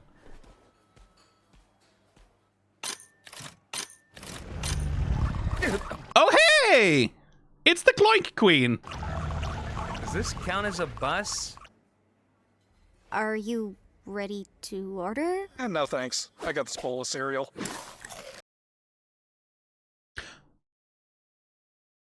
Hang on. Wait a minute.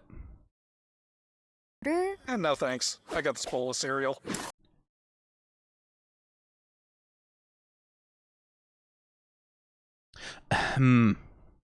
Something about that voice is familiar. I don't know. Well, It's very funny that, like, he can't actually eat it. He's just like... well, there's a line of people behind you. 300 cheeseburgers for all my precious spawn.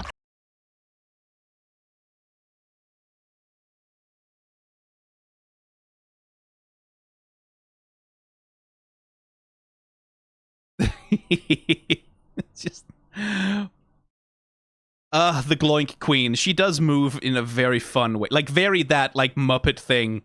Specifically, I'm thinking of, I've probably said that in the first episode. The little aliens from the Sesame Street. Yep, yep, yep. Right, yep, yep, yep, yep. No, no, no. Ring.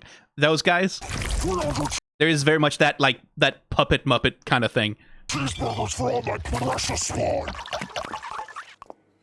Is that for here or to... can you hold on for just a second?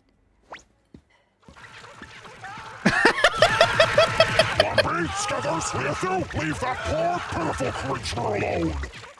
Do all the Gloinks have names? Of course they do. I love and cherish every Gloink I give birth to. What kind of mother do you think I am? It's beautiful. I guess we're doing Ragatha X Gloink Queen. Okay. Hey, I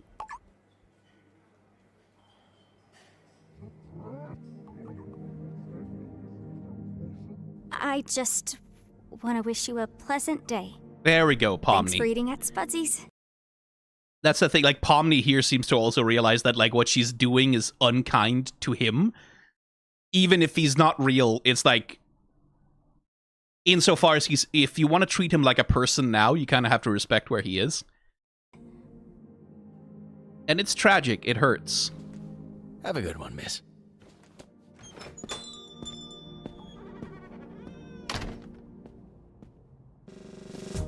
Uh-oh, Jax! The bathroom looks like a biohazard and it is a hazard and needs a good screw. I'm still very tickled by the difference in Gangle's body language. Like, look how big Gangle is constantly making herself, right? Like, how much space she's taking up in the scene. Relative to, like, again, Gangle's normal body language is all about being as small as possible without being collapsed in a ball on the floor. But Manic Gangle here... The bathroom looks like a biohazard and needs a good scrubbing. But here, like, all of Gangle's body language, all of Gangle's postures are all about taking up space, right? Like, being big in the shot, being larger than she actually is. Needs a good scrubbing. Well, I don't know. Shouldn't, like, Biohazard crew take care of that? Oh, Jaxie boy. Don't you want to be a model employee? No, I don't care about any of this. Well, that doesn't really sound like a can-do attitude to me. It's not? Bad. I like you better when you're sad.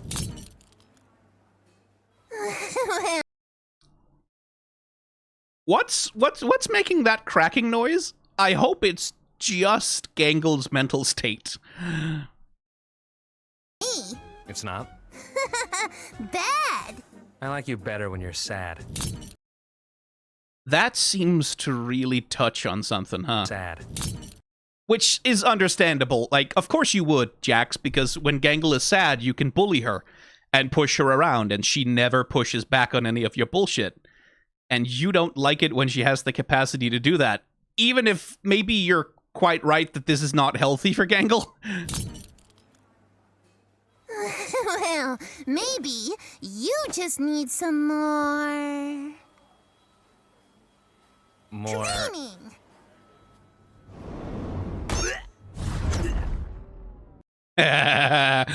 Okay. That's fucking horrifying, by the way.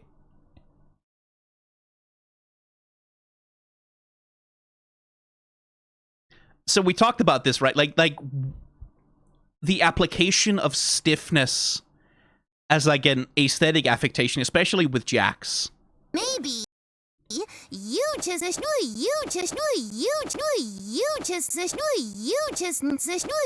need some more.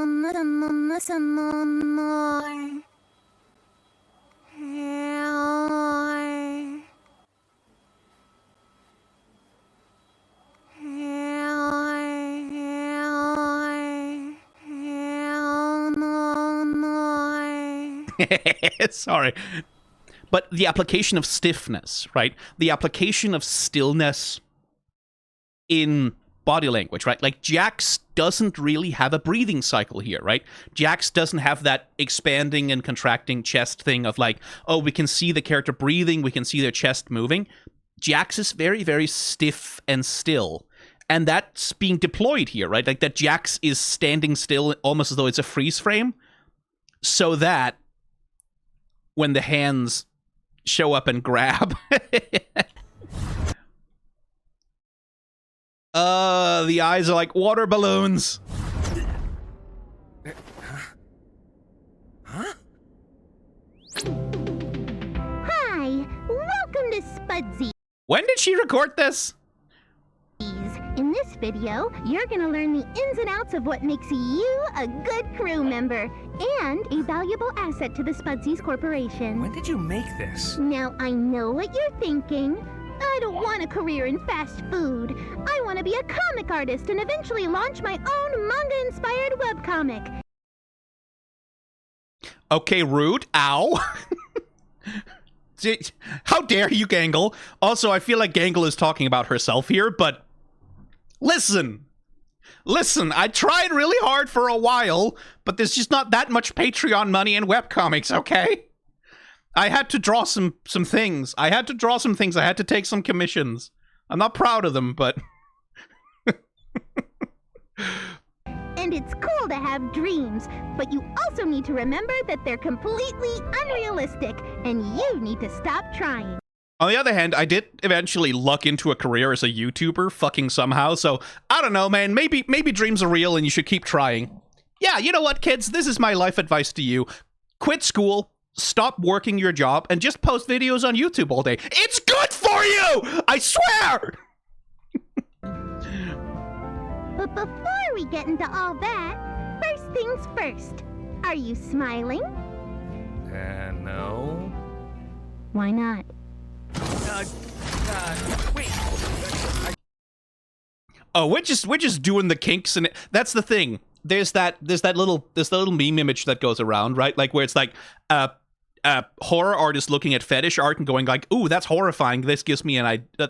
That's like sexy. That gives me an idea." And then the fetish artist looking at horror art and going, "Ooh, that's horrifying. That gives me an idea." There is a deep overlap between horror and kink. But it spreads his legs. Like, that's the first thing it does. Jesus Christ. No. Why not? Wait, nobody can see this, right? It's time for your employee reevaluation.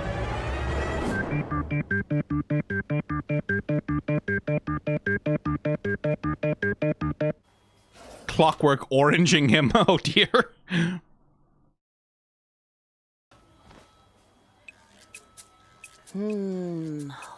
Horseradish sauce. Hey, we need to start assembling these. I'm running out of room here. I made like 5 or 6 of them. Cool, that's 6 out of 300. Ugh, you are such a grouch. Why are you always being a grunch? Is it making her stupid or is it just making her high, I wonder? No, grunt, no, grunch, no, grunt, no, grunch. Gangle, can you help Ragatha? I think she huffed paint or something. Huffing paint and not waiting until a designated break? I'll be right there. No, wait. I can do it. I just gotta grab the horseradish sauce. I miss my horses. You had horses? She does seem like a horse girl, I will say. Well, kind of, like, if she was a horse girl, she'd have an easier time handling jacks. You don't fuck around with horse girls. Let me, like, horse girls are braver than the troops. Easily braver than the troops. Because I'm not fucking around with no fucking... Do you know what a horse does to you if it kicks you in the head? They just walk up to those things and like, mess around with them. Horse girls are terrifying creatures. Here, let me help you with that. Why are you even the boss anyway? I feel like I'm way more responsible than you. Well, if you underperform now, you might end up hurt later. Hurt nothing. I'm hurt enough. Packages landing on my head, tea parties, dancing lessons. What's wrong with her? You know, a team works much better when we're all giving it 110% instead of, 5. A team works much better, by the way. This is just, like, general life advice. When someone says we need you to give 100%, what that means is they need you to give, like, 25%, but seem enthusiastic about it. That's it. You give 25% and seem enthusiastic. That's what giving 100% is. You don't have to actually give 100%. You don't have to actually spend all of your energy. Because if you do that, it'll kill you. Just 25%, but with an air of enthusiasm. That's what 100% means. Hurt later. Hurt nothing. I'm hurt enough. Packages landing on my head, tea parties, dancing lessons. It feels like Ragatha is spilling things about her life, like before the circus. Although I'm not really able to like, packages landing on her head, tea parties, and dancing lessons. And also she had horses. I'm not 100% sure what that is implying about the life she used to lead. What's wrong with her? You know, a team works much better when we're all giving it 110% instead of... Another lovely little bit of physical thing from Gangle, doing the little arm muscle thing with the ribbon arm. Another thing about those ribbon arms, by the way, you can see how much intentional posing has to happen in order to make Gangle's physical acting read. Because if you look at the ribbon from the side, it basically doesn't exist. So there's always this thing of, like, in camera, you have to pose the ribbon such that Gangle's... Like, you have to pose the ribbon both such that Gangle's physical action reads, so that you can read the gesture, but you also have to pose it in such a way that it still feels like a ribbon, right? It still has to feel like this is a ribbon that's twisting and turning. It can't just feel like a flat surface that's being angled towards the camera. That's an interesting little challenge to navigate, I suspect. Percent instead of, 5? No offense, but you're kind of annoying Crack. when you have your happy mask. Very nice little framing of it as well, right? That we get that little bit of a dolly zoom, little bit of, like, that distortion in the camera, and then a shadow darkening over her face. It's a very nice way to do it. Mask. Wait, does that mean to say? Zooble, help Ragatha with assembly. I'm gonna go over here now.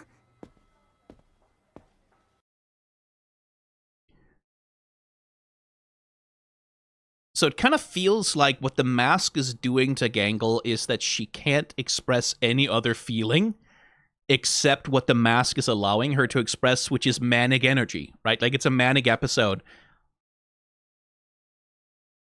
And, like, these things hurt. Like, she gets upset, she gets sad, but like, there's this crack as though the mask is sort of meant to break and come off and allow the sad face out, but it's just not happening. Something's wrong, for sure. Oh, are you kidding me? Hey, Gangle! I think the clock's broken. Is it broken? Or are we the broken ones? Ah, great. How long has this shift really gone on for? 6 hours? 8? 24? A week? A year? Does time even move in here? Will we ever go home? Will we ever achieve our dreams? Oh, wait. Yeah, that clock's broken.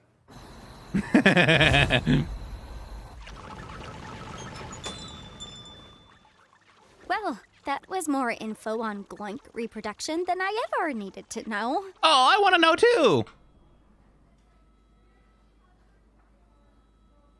Can you move? Yo, Jax. I, like, hate you, but I don't want you to hate me. Is that weird? No, that's people-pleasing. You're drunk or something. Oh, yeah. How you doing? Everything's been... I'm doing fine. Wish I could say the same.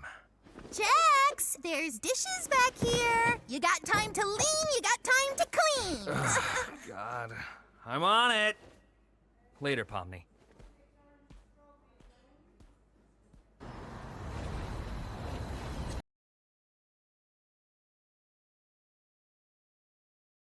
Okay, those do seem to be cars.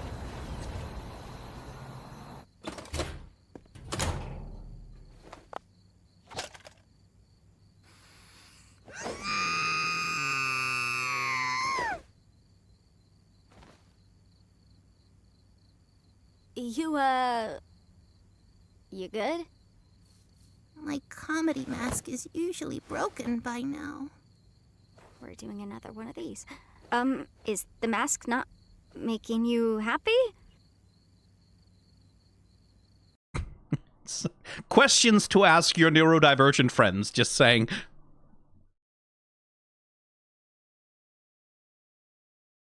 Okay, but she can take the mask off voluntarily, so it's not like it's welded on there.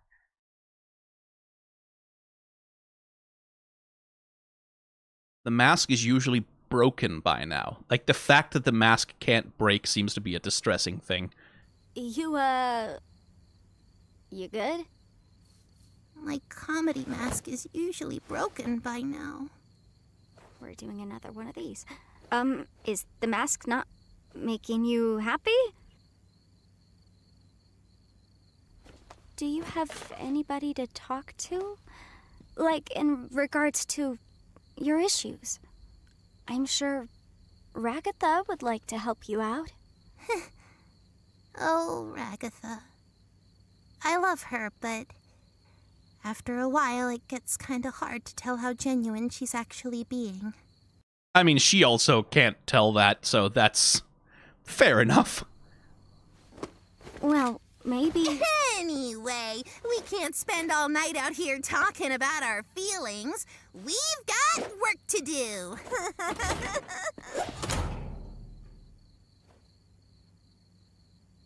Very literal use of the mask. Oh, cool. Another long silence shot. I like that. Sit with it.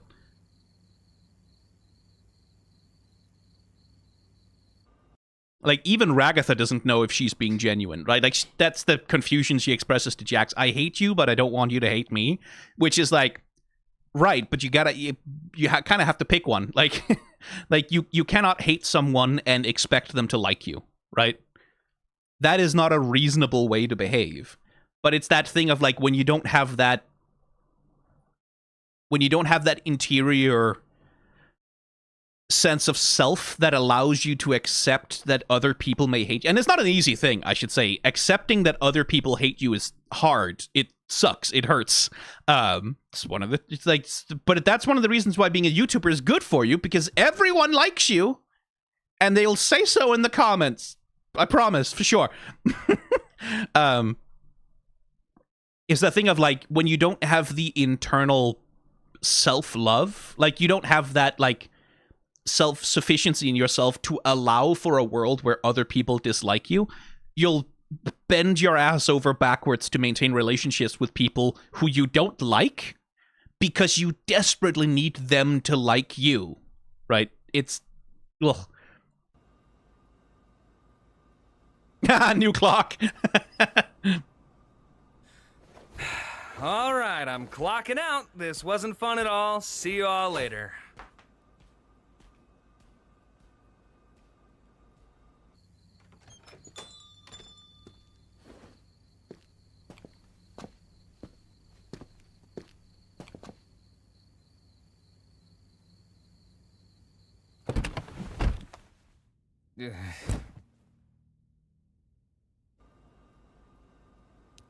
You know, when Ragatha gets off, I feel like she might need a designated driver. Why are you asking me? I'm closing tonight. Oh, no, I meant I'd drive her home. Oh. I think she gets off in an hour.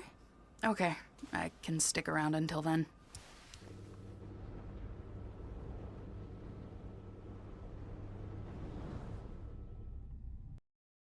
Interesting little time lapse.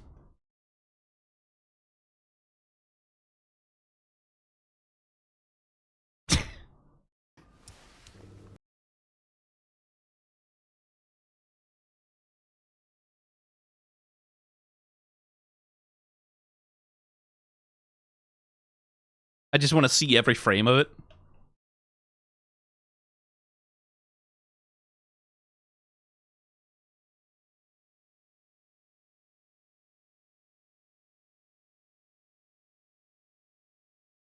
It's interesting, like, the framing, like, the sauce that makes you stupid, I guess.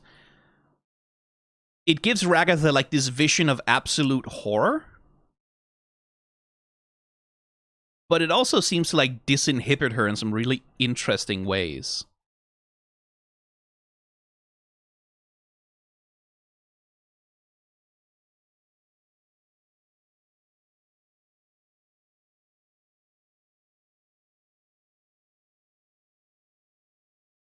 Zooble literally carrying Ragatha.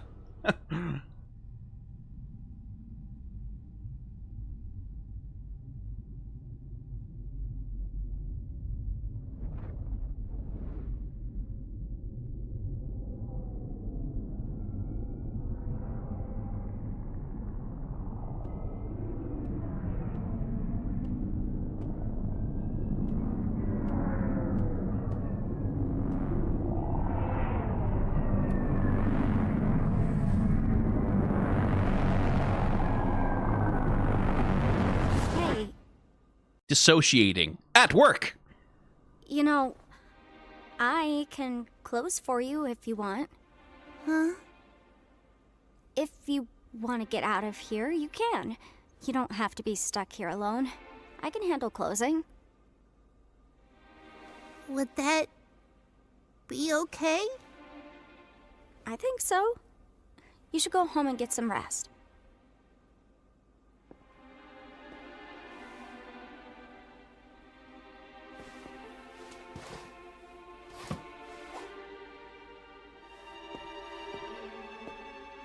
Yeah, it's funny how Gangle's body language comes back there.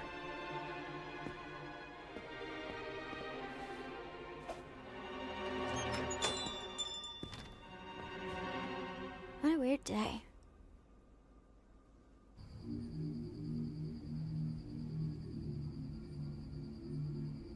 You know, gang, I have the weirdest sense that Gangle wasn't very happy in her life. I don't know. It's just I just get this feeling.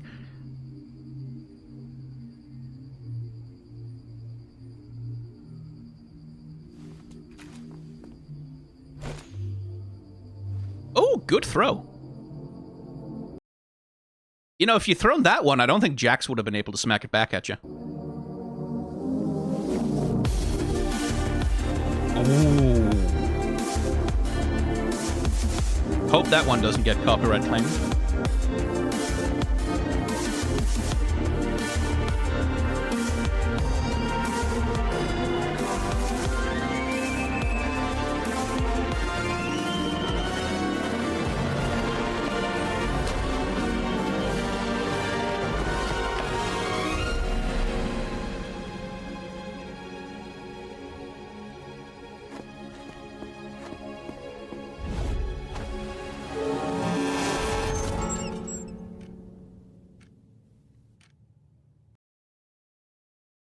Isekai. Alrighty, let's get this performance review out of the way. Overall, pretty productive, made a lot of sales with few customer complaints. Couldn't help but notice, however, that you seem to have cut your own shift short, went a little kooky, and ran out into oncoming traffic.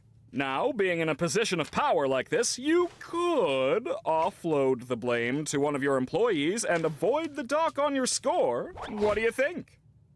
No, that was my responsibility. I just cracked under the pressure, I suppose. Well, that's gonna knock your overall score down to a B+. How's that sound? Speechless. I can't say I blame you. Not every executive is as forgiving as me.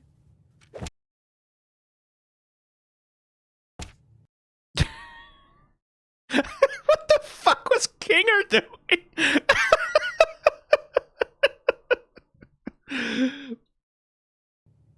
And that's it for the reviews. You have yourself a nice day.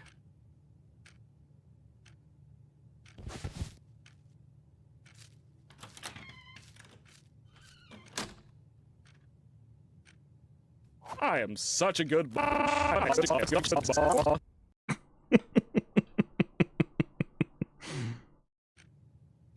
am such a good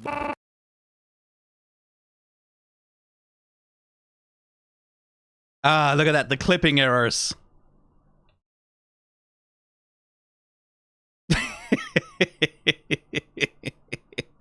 There's a fucking profile picture for you.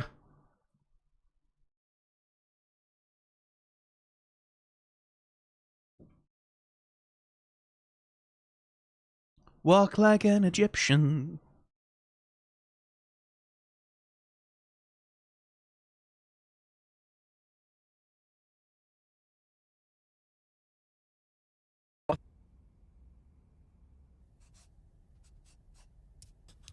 Hey, what are you all the way out here for? I messed everything up. The mask didn't work. And now I don't think anybody wants to talk to me anymore. I still like talking to you. Look, the new mask was a bust. So what? I'm sure we'll find something that works eventually.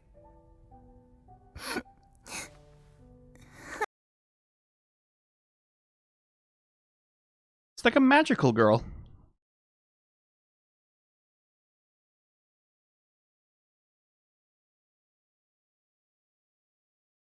not bad, honestly. I don't deserve a friend like you.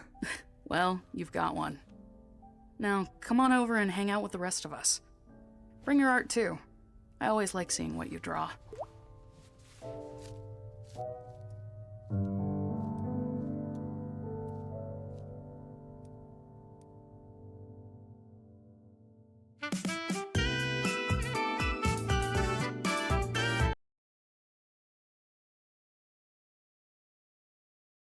That's sweet.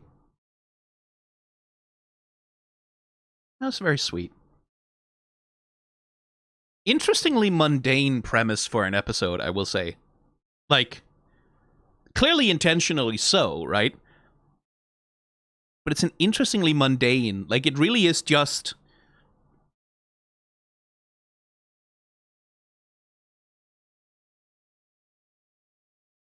That's the title of the episode says, Fast Food Masquerade. It really is just a little character study in Gangle trying to be normal, but being normal hurts. Right? Being normal fucking sucks.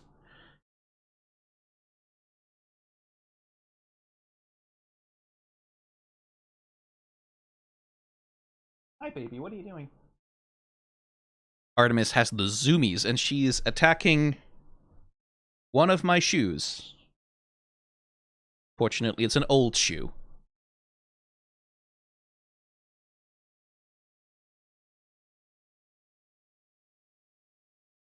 It's like, what Gangle is trying to do this entire episode is like, well, I used to be a shift manager. I have experience with this. I can do it. Like, very desperately trying to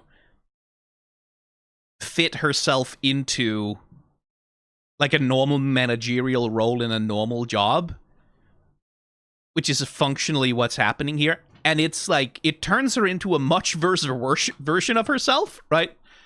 Like, she's trying to do all the normal things that normal people are normally supposed to do in normal jobs and circumstances, and it turns her into the worst version of herself. And the only feedback she gets from it is that people don't like her. Sparkling pep. Right? Like, it's just painful to try and fit herself into that mold. But the more painful it is, the more pushback she gets, right? Like, the less positive reinforcement she gets, the more violently she tries to cram herself into it. Like, you can see the escalation of her mental status as the episode goes on, and she's more and more desperately trying to hold on to it, that it hurts more and more, but the more it hurts, the harder she tries, right?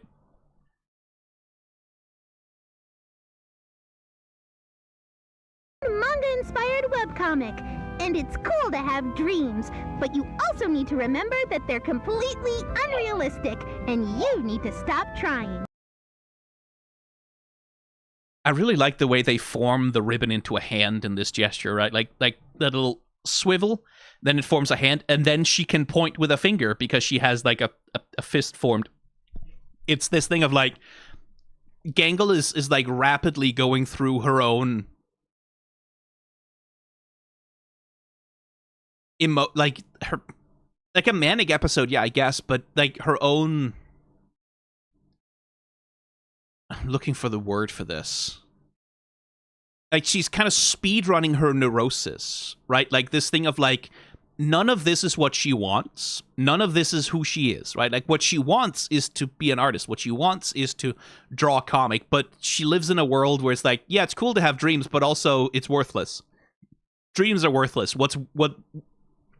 What has value is being a cog in a corporate machine, right? Like, what has value is providing value to a corporation, right? Like, that's the thing which is the normal thing to do, is just be a cog in a machine, work at a fast food place or some kind of service retail thing, and stop having dreams. Stop trying, stop wanting anything else. Why can't I stop wanting anything else, right? Like, why can't I stop wanting a life that's different from this? Why can't I stop? Like, why can't I just be normal? That feels very much like Gangle's neurosis here. 5? No offense, but you're kind of annoying when you have your happy mask. Right? Like, she's trying so hard to be normal, but no one likes the inauthentic version of her. But instead of being like, okay, people don't like the inauthentic version of me, it's like, oh, like that clearly gets internalized.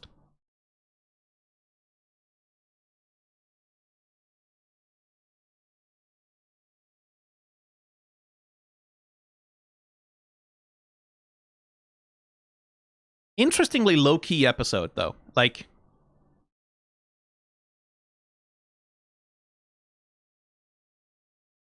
there's really very little happening here.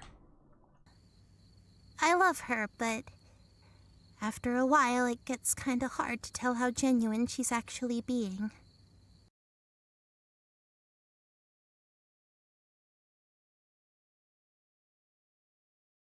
It gets hard to tell how genuine she's actually being. I do like that about Ragatha.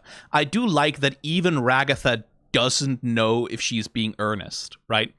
She knows how to perform earnestness, right? Like, she knows how to act earnestness. And she knows how to perform care and interest in other people. But she struggles to feel it, right? Like, she struggles to be authentic in it because she doesn't, like... That's the thing with Jax, right? Like, she doesn't like him. She kind of fucking hates him. But she cannot bear the thought of being anything other than... Like, doing anything other than seeking a positive relationship. Well, maybe... Anyway, we can't spend all night out here talking about our feelings. Except, yes, you can. You could just do that. You can just not do that. Like, if it's fucking company time, you have a right to waste it. Waste company time, by the way. Take the longest toilet breaks you can. Play games on your phone in the bathroom. Sneak out to smoke weed or whatever. Like, fuck it. Like, yes, you can. You can spend all night out here talking about your feelings. If you can get away with it, do it. Fuck them. We've got work to do.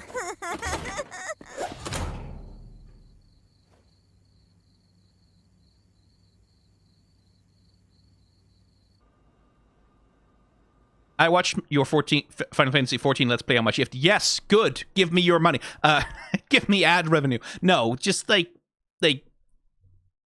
always remember that, like, you don't have to be there for 1 second more than they're paying you, and while they're paying you, you don't have to give them anything more than the bare minimum, especially if they pay you minimum wage. Like, the bare minimum is the most that they are ever entitled to from you, is the bare minimum. If they want more, they have to pay for it.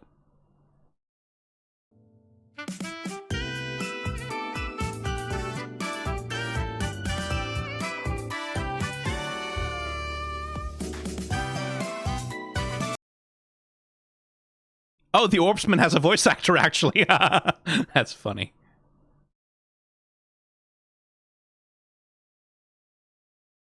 Let me just...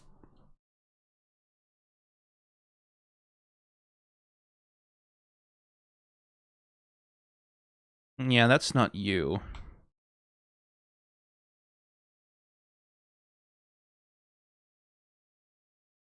I don't suppose it's you either, is it? Oh, yes, it is! Okay. So Alexis... I mean, I want to say this in Danish, Møller, but she's from Austin, Texas, so it's probably Moeller. Was doing some voices for one of the some of the NPCs, apparently. Another fairly prolific actor. Yeah, career going back to 2013. Some voice acting. Some live action.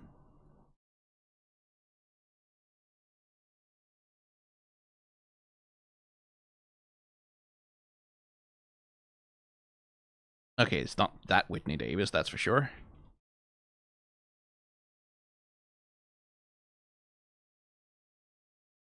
Huh, can't find the right Whitney Davis, I think. Oh, no, there she is. Not a particularly prolific... Some voice acting roles, okay. Now I need to know about Benjamin Davis, though.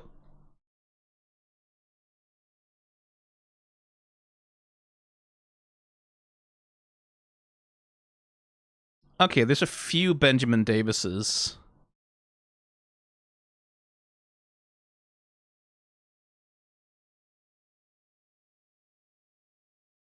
Okay, not that one. Not that one either.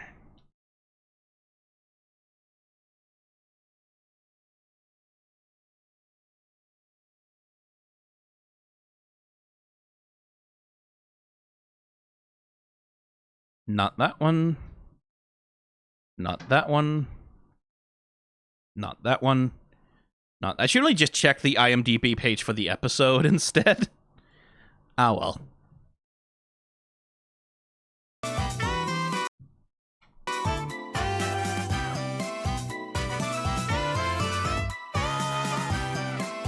So, like, the way that Spindlehorse Studios runs is, like, it's on the Patreon money, and it's on a truly gigantic merchandising empire.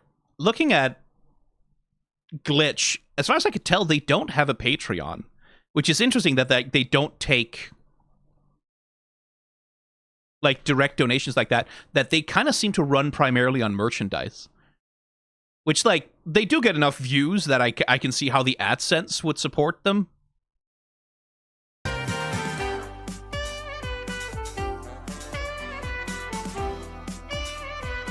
It's a merchandising machine. Yeah, like, I noticed that every single episode has new merch, right?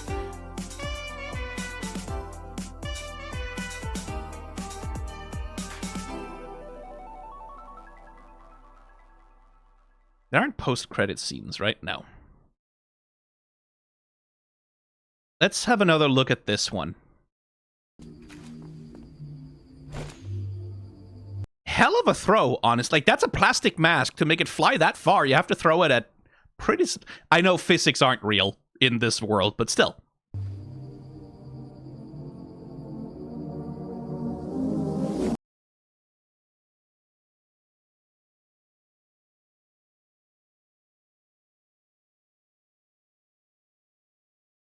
It definitely feels like an expression of...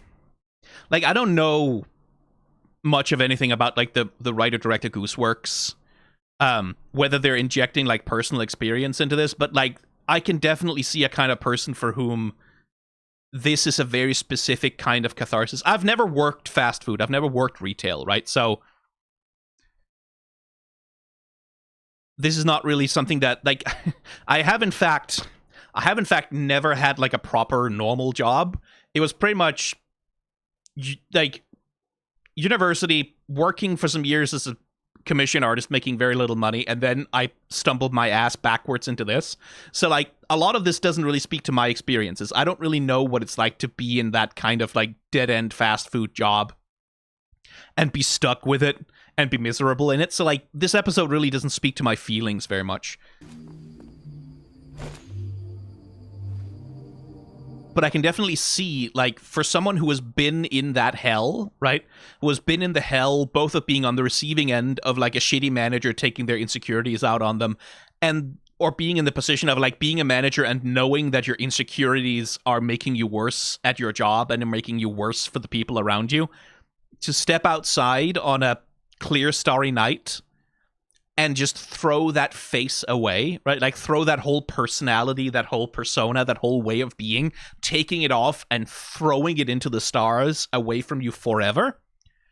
I can see the extreme catharsis that there is in this kind of imagery, right? I can see the extreme catharsis that it is to, like, just go outside, take all of that off, and go away. Get rid of it. Like, fuck off. I'm throwing that part of myself away. That's another thing about masks, right? Like, if the mask is, like, representative of a specific persona, right? Like, of a specific part of your person, or a specific kind of masking that you do in a specific environment, right? Definitely, as a neurodivergent person, I've definitely had those moments of, like, I wish I could just fucking be myself in a social situation. Just for a minute, if I could just unclench, and I could just let myself be ADHD in this moment, instead of constantly having like an iron grip on myself to go, you have to pay attention, you have to be present, you have to listen to what people are saying, you can't go off on a tangent, you have to shut up sometimes and let other people talk. You have like that constant holding on to yourself really, really fucking tight so that your neurodivergence doesn't make someone else uncomfortable. That I can relate to, right? Like that wish, like, because as you mask, right? Like as that mask coalesces around your personality, it's a reflex. You get into a situation, it's like, it's not a matter of like, oh, you are actively putting on a mask, you are actively trying to pretend in this moment. It's like, no, you get into a situation and it just happens. It is just the way that you act. And you don't, like, unmasking is not a thing you can, that's the catharsis, right? Like, the catharsis is that Gangle can just unmask quite literally. Well, not quite literally, there's always a mask left, but she can just fucking take it off and throw it away. When you're neurodivergent, you kind of can't do that. And learning to unmask, learning the process and the craft of unmasking yourself, that's not easy. That's fucking hard. So I can see the fantasy of being able to just take that off and throw it away, rather than, like, because we kind of saw that in the scene with Pomni, right? That they were outside and she took off the mask. She unmasked for a moment. She was kind of emotionally honest and vulnerable with Pomni for a second, but it couldn't last, right? Like, she couldn't keep it up. She had to put the mask back on and, well, we can't sit out here talking about our feelings. Back to work. That's what it can, like, in reality, it can feel less like you are putting the mask on purpose and more like it gets magnetized to your face and you don't know how to turn off whatever fucking hyper-powerful electromagnet is just sticking it on there. I only got diagnosed with ADHD recently and I do not know if what I'm doing is masking. Yes, that's the problem. That's the problem, is like, what's the alternative? Right? How else would you possibly be? If you've done nothing but mask your entire life, what the fuck else is there? Right? What other way is there to, like, which parts of the mask are an authentic expression of who I am, and which parts are the ones that I have altered or changed or manipulated so that I can fit into a social situation with other people? Because they're like, the memories that I have very clearly of unmasking by accident is that whenever I have done it, people give me weird looks. People give me this look of like, the fuck is wrong with him? Right? This look of like, that's unpleasant and I don't really want to be around you. Like, you get that sense, that intense feeling that other people don't like what you're doing right now. And they don't like being around you. And either you get the silent judgment, or else you get someone like literally telling you to your face, you're being so annoying right now, which is the thing that happens to Gangle, right? Like, Gangle gets told, you're being really annoying right now. And that thing is like, especially when you are masking, right? Like, when you are trying to be compliant, when you're trying to be pleasant, when you're trying to be social in a way that neurodivergent people can accept, and then still get told that you're annoying. Oh, God, that hurts. Like, that's... Oof. That's a very painful thing. Because it's one thing to be told that you're annoying when you're acting out, right? Like, if you're not masking, if you're just, like, doing your own thing and goofing off or whatever. But when you're trying really hard to be normal, whatever the fuck that means, and then people still reject you, which is what happens because when you're neurodivergent, fucking neurotypicals can smell it. I don't know what it is. They have some kind of supernatural fucking sense. They just know. They can just fucking tell. There's some kind of fucking neurotypical magic that happens, some kind of telepathic communication that happens where they go, that one's weird. That one's like too much. That one's not. They can smell it and they don't know it. They don't think about it. They don't interrogate, hey, why do I feel weird about that one person and their behavior? They don't interrogate it. They just know that they don't like it because it's weird. And that person doesn't read social cues the way that I expect. Well, that's unpleasant to me, so fuck them. Like, whew. It's painful. Like masking is often painful, but you don't know that it's painful because it's like chronic pain, right? Like, it's like people with chronic pain go to the hospital and it's like, hey, rate your pain on a scale from like 1 to 10. And they're like, I mean, I guess it's an 8, but I don't really like, but that's every single day. I'm having like a level 5 level of pain. So I don't know, that's just my normal level of pain? Is that something to be worried about? It's kind of the same thing, right? Like when you are masked up, when you are putting on that socially acceptable surface in order to fit into a neurotypical environment, it hurts because there are so many parts of yourself that you have to repress, right? There are so many ways that you have to be inauthentic, that you have to be. You have to lie about how you're feeling. You have to lie about like what you want. You have to lie about what you think. You have to suppress your natural inclination and like your natural body language and the natural way that you want to be in a conversation, because other people will simply perceive your natural way of being as rude or evil, right? Straight up evil sometimes. And like, it's on like, with me, it's ADHD, right? So my natural way of being in a conversation is I will hold a conversation for like 4.5 seconds, and then I'll go off on a tangent, and then I'll pull out my phone because we're talking about this thing, I need to Google it right now. And while I'm Googling it, I'll go on Wikipedia, and on Wikipedia, oh, there's a blue link to this other thing, I'll go there, and then it's like, okay, now I'm focused on my phone instead. What were we talking about? I don't remember. It can be quite unpleasant to talk to me when I'm fully in ADHD mode because you can't get a fucking conversation out of me. I cannot stay on a topic, right?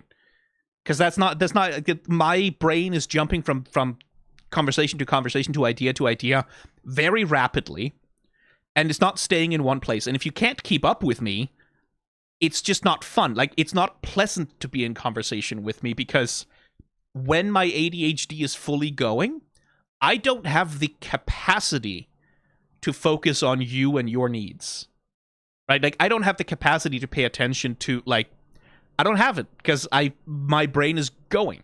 So I kind of, there's an extent to which, like, masking is painful and it sucks, but it's also useful, right? Like, having the ability to mask, having the ability to put on an affect and a behavioral style that is legible to other people, it is very socially useful.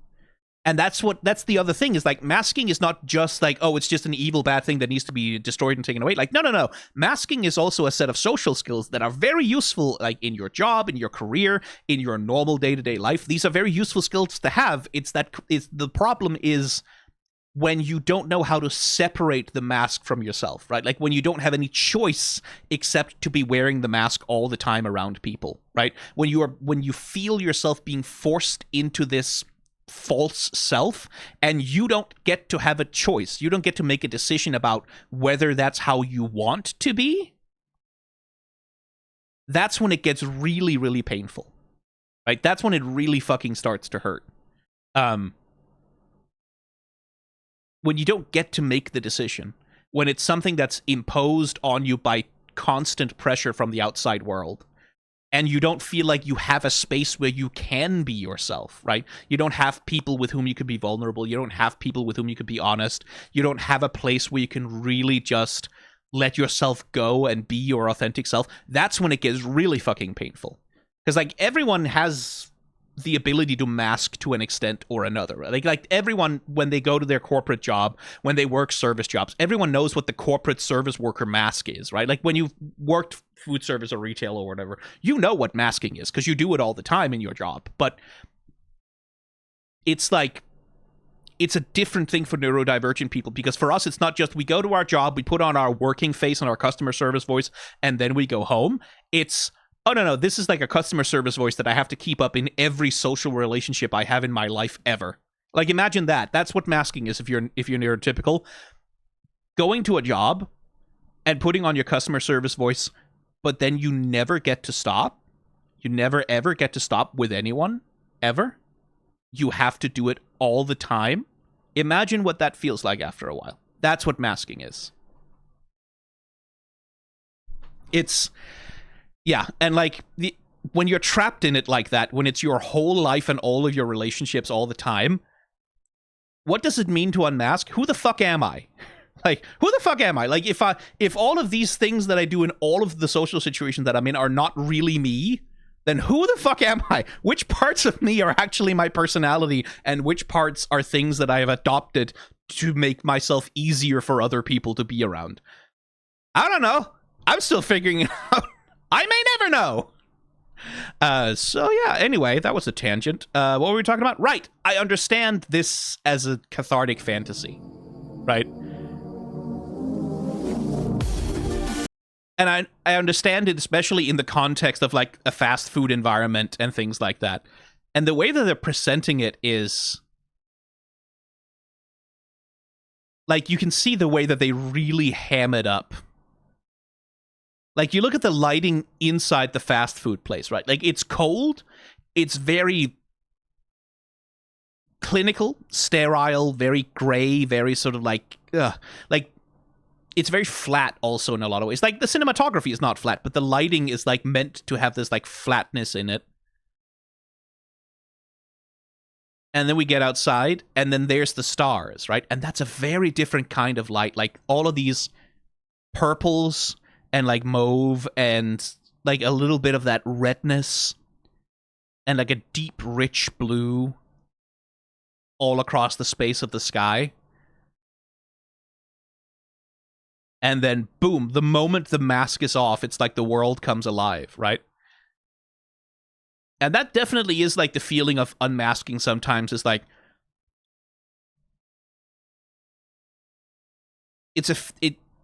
it can feel like that. It can.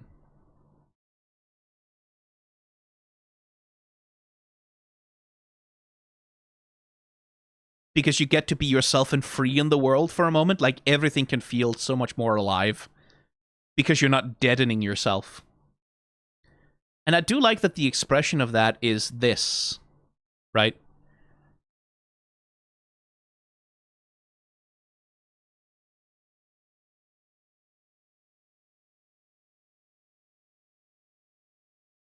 Like this very sort of intuitive, unthinking motion where it's just like,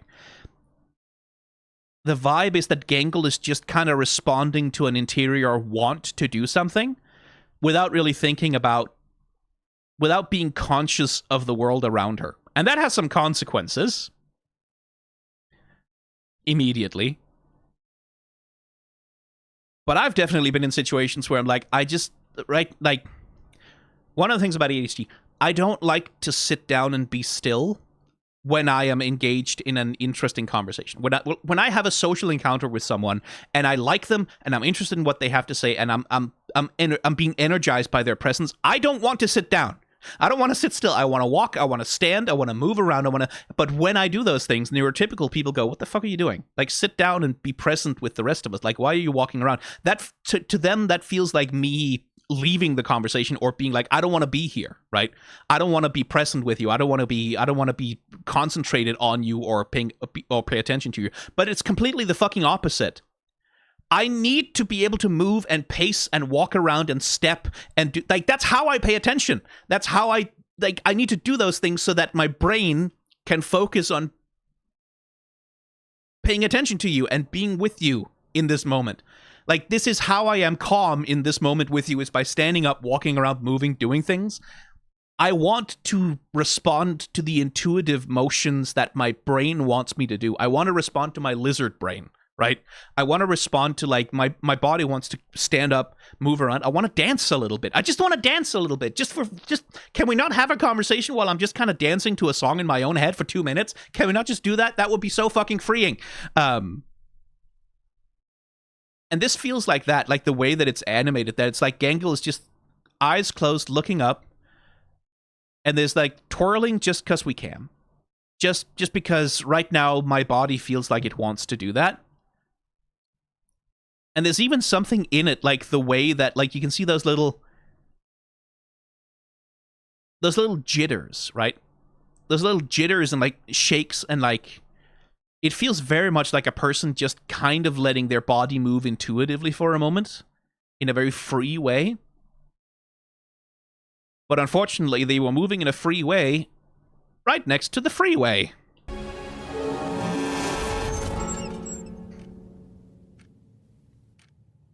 Alrighty, let's get this performance review out of the way. Does anybody else visualize animatics when they listen to music? I think that's everyone. I don't think that's a neurodivergent thing. I think people just do that. Overall, pretty productive, made a lot of sales with few customer complaints. Couldn't help but notice, however, that you seem to have cut your own shift short, went a little kooky, and ran out into oncoming traffic. Now, being in a position of power like this, you could... It hurts how the unmasking lasts just a moment. Yes! offload the blame to one of your employees and avoid the dock on your score. What do you think? No, that was my responsibility. I just cracked under the pressure, I suppose. Well, that's gonna knock your overall score down to a B+. How's that sound? There's something so sweet about how desperate Caine is to people please, and how incapable he is of doing it. Like, Caine just wants them to love his adventures, but he has no, theory of mind, right? Like, he doesn't understand what makes a good fun adventure. There's something heartbreaking about it, but also terrifying because he has, like, godlike power in this environment. So it's like, okay, I need to enforce a consequence because that's part of the game, so B+? How's that sound, right? I want to give you a score that corresponds to your performance as a player. Just a moment.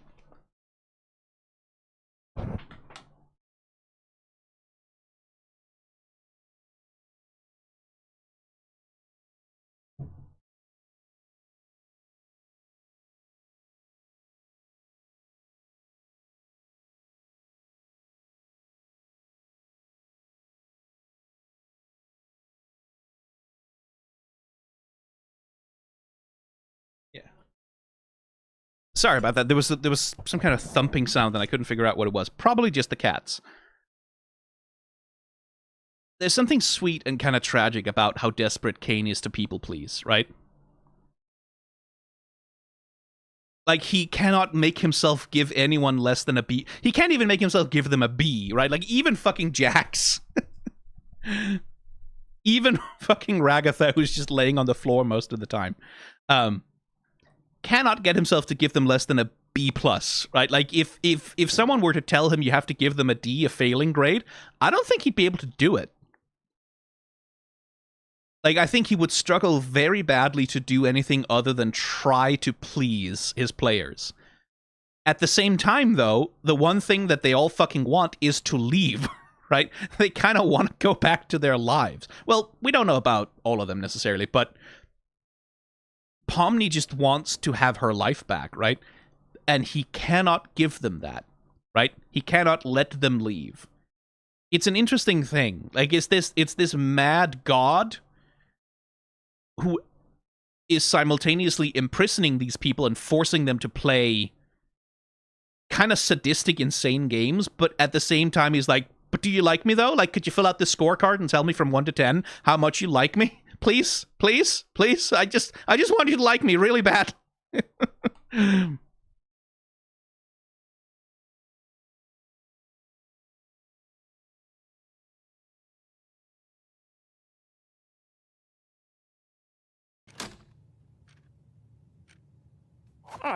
And he also has no self-reflection, right? Like, he doesn't really have the capacity for it in the way that a person does.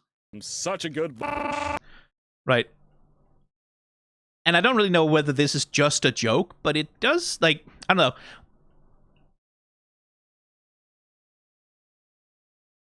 I don't know if it means anything that he glitches out in a moment when he's trying to have some kind of self-reflection, right? Like, I'm such a good ball. Such a good...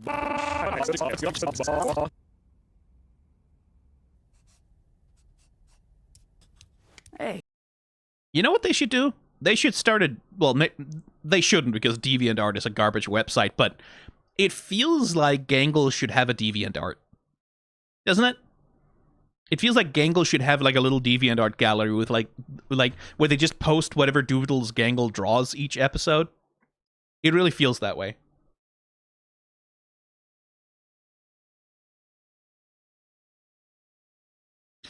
And, like, a journal on DeviantArt where they're constantly apologizing for not uploading more. That felt like just like every single post on the DeviantArt journal is just, I'm sorry I haven't uploaded more. I'm sorry I haven't uploaded more. I'm sorry I went away. I'm sorry I'm not posting. I'm sorry. That kind of feels. What are you all the way out here for? I messed everything up. The mask didn't work. And now I don't think anybody wants to talk to me anymore. I still like talking to you. Look, the new mask was a bust. So what? I'm sure we'll find something that works eventually. Some really nice animation on Gangle's face here as well. Like, that little lip quiver.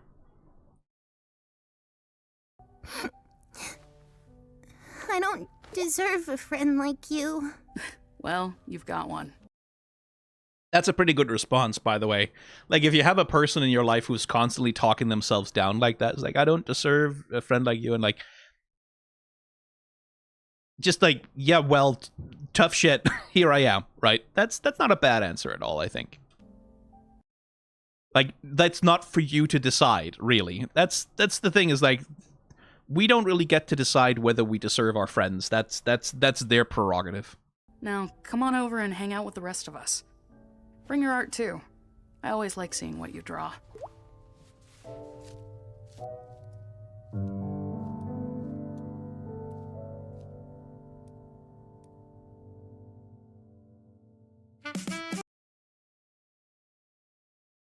What a sweet little episode.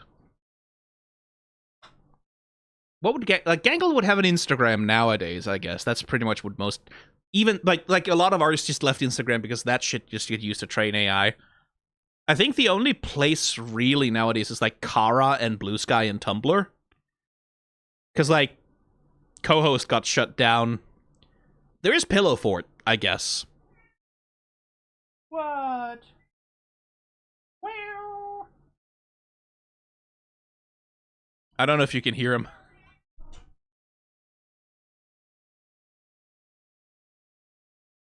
Yeah, I think probably the noise cancellation on Discord cuts that out. But so my flatmate is preparing their meals, but Hermes and Apollo cannot be normal around food, so they get locked in my office whenever they're waiting for food. And when they're locked in my office, one of two things can happen: either they start wrestling and fighting a lot because they're displacing their energy, or else they sit in front of the door and go, "Wow, wow." Hi, baby boys. Oh, there's the wrestling. Now they're wrestling.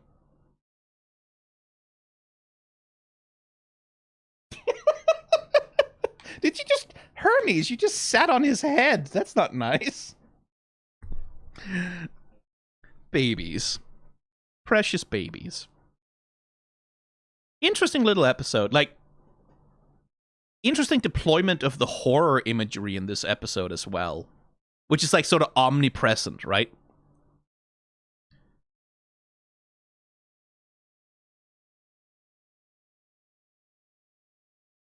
Let's see.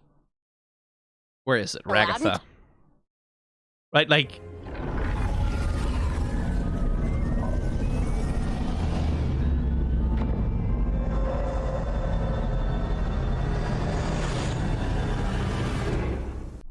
Like... Gangle with the screamer face. And then we did, like... That's not what I meant to do there. Jax with the clockwork orange.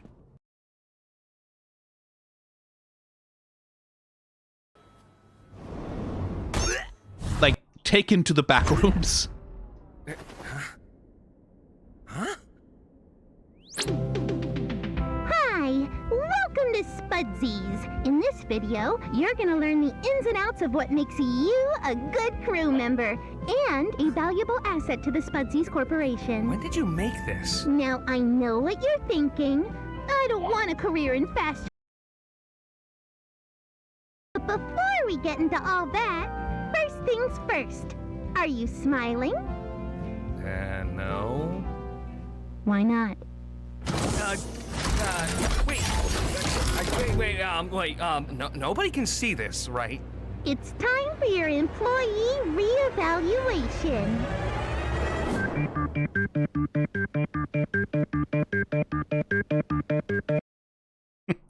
Like, we're doing it with the Clockwork Orange thing. We're doing it with Ragatha's little mind trip.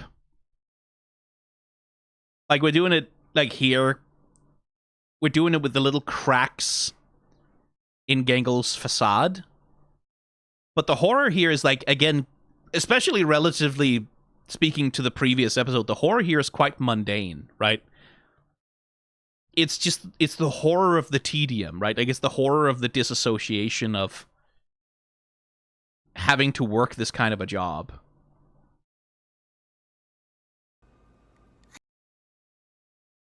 Like this, for example, right?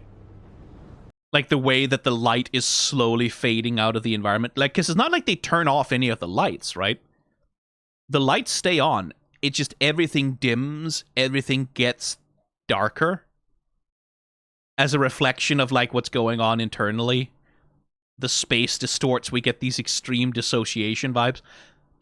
And then the moment Pomni talks, right, like, all of a sudden, the environment is restored to a certain normality. So the horror imagery here is really just only, not really being employed for the purposes of being actually scary, but more about just expressing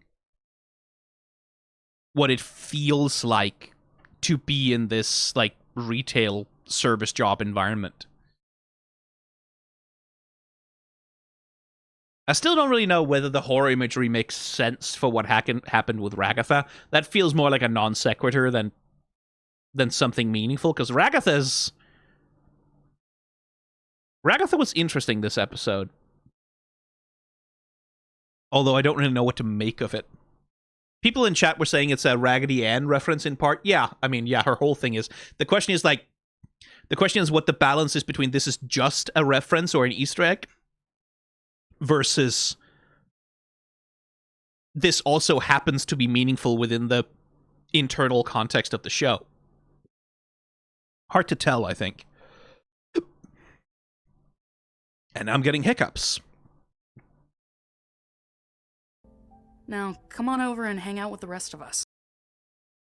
Just more good Zooble conversation animation.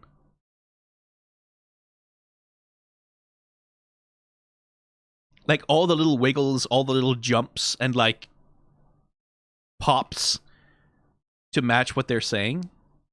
It's, yeah, like, just the fucking... the framing that they use.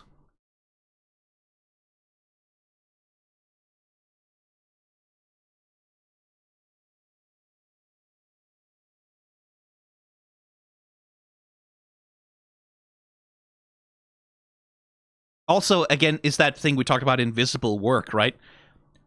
The fact that here you can tell that you're looking over Gangle's shoulder? How can you tell that? Like, how can you tell that this is, like, it's context, of course. It's because you have this shot, like, and then we get into this, like, this close-up, so you kind of, like, okay, you transpose that posture and posing, but it's just the fact that you can even tell which part of Gangle's body is oriented towards the camera. It's really good work. The compositor is also a big part of that, I think. It's really good work to have Gangle's anatomy still make sense visually, given the way that, like, the ribbon here both acts as, like, the clavicle in the front of the chest, and then also as the neck itself, and it's just, like, overlapped with the ribbon that constitutes her arms. It's genuinely fantastic that they're able to make Gangle legible in that way. Like, I wonder how the animators on this show felt when they first saw the character designs that they were working with. Like fucking your character animator, you working with Glitch. You're like, I don't know how they run their studio. And someone comes along, hey, could you animate this? And you just look, it's fucking Gangle. It's like, oh yeah, sure. I'll just build a rig for that. I wonder how that feels. That must be. I wonder if that's daunting or if it's just exciting. I mean, if for animator, well, no, I know that it's exciting. For an animator, it's an exciting challenge. It's just one of those things of like, oh, okay, I'm going to have to figure out a lot of shit about posing a wireframe for this. Because that's kind of what Gangle is in some ways. Gangle is kind of like wireframe animation. In some ways. Like, Zooble is definitely also a challenge, but I think of the main cast of the Digital Circus, like, I think Gangle is probably the one that feels intuitively like the most challenging one to animate. Because you're working with such...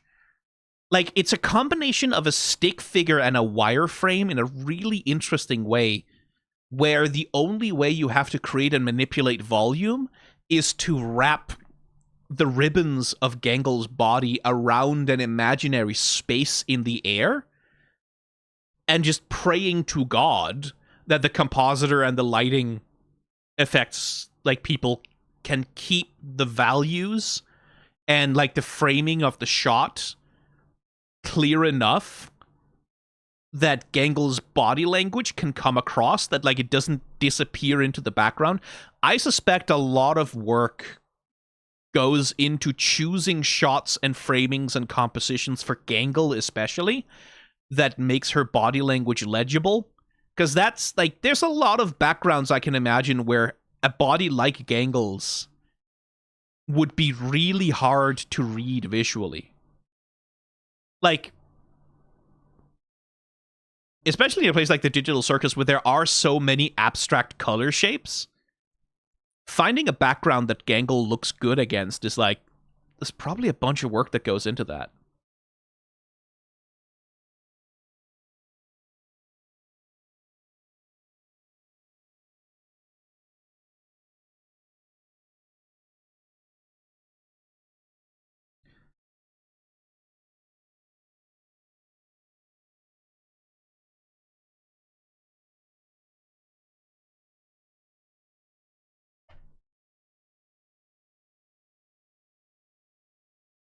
Huh.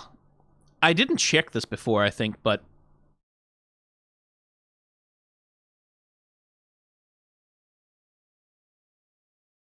Yeah, the little end credits animations of the characters, they're animated on 4s.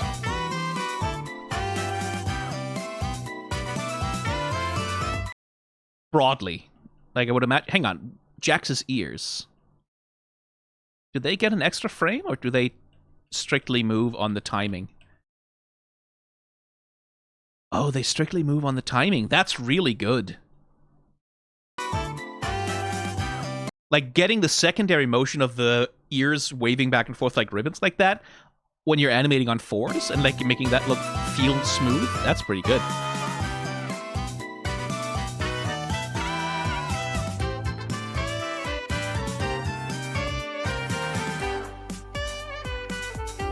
Yeah, lovely. Anyway, sorry. My ADHD meds have long since worn off today. I don't know if you can tell. I will watch the behind-the-scenes things, but I'll watch them once I'm done with the episodes.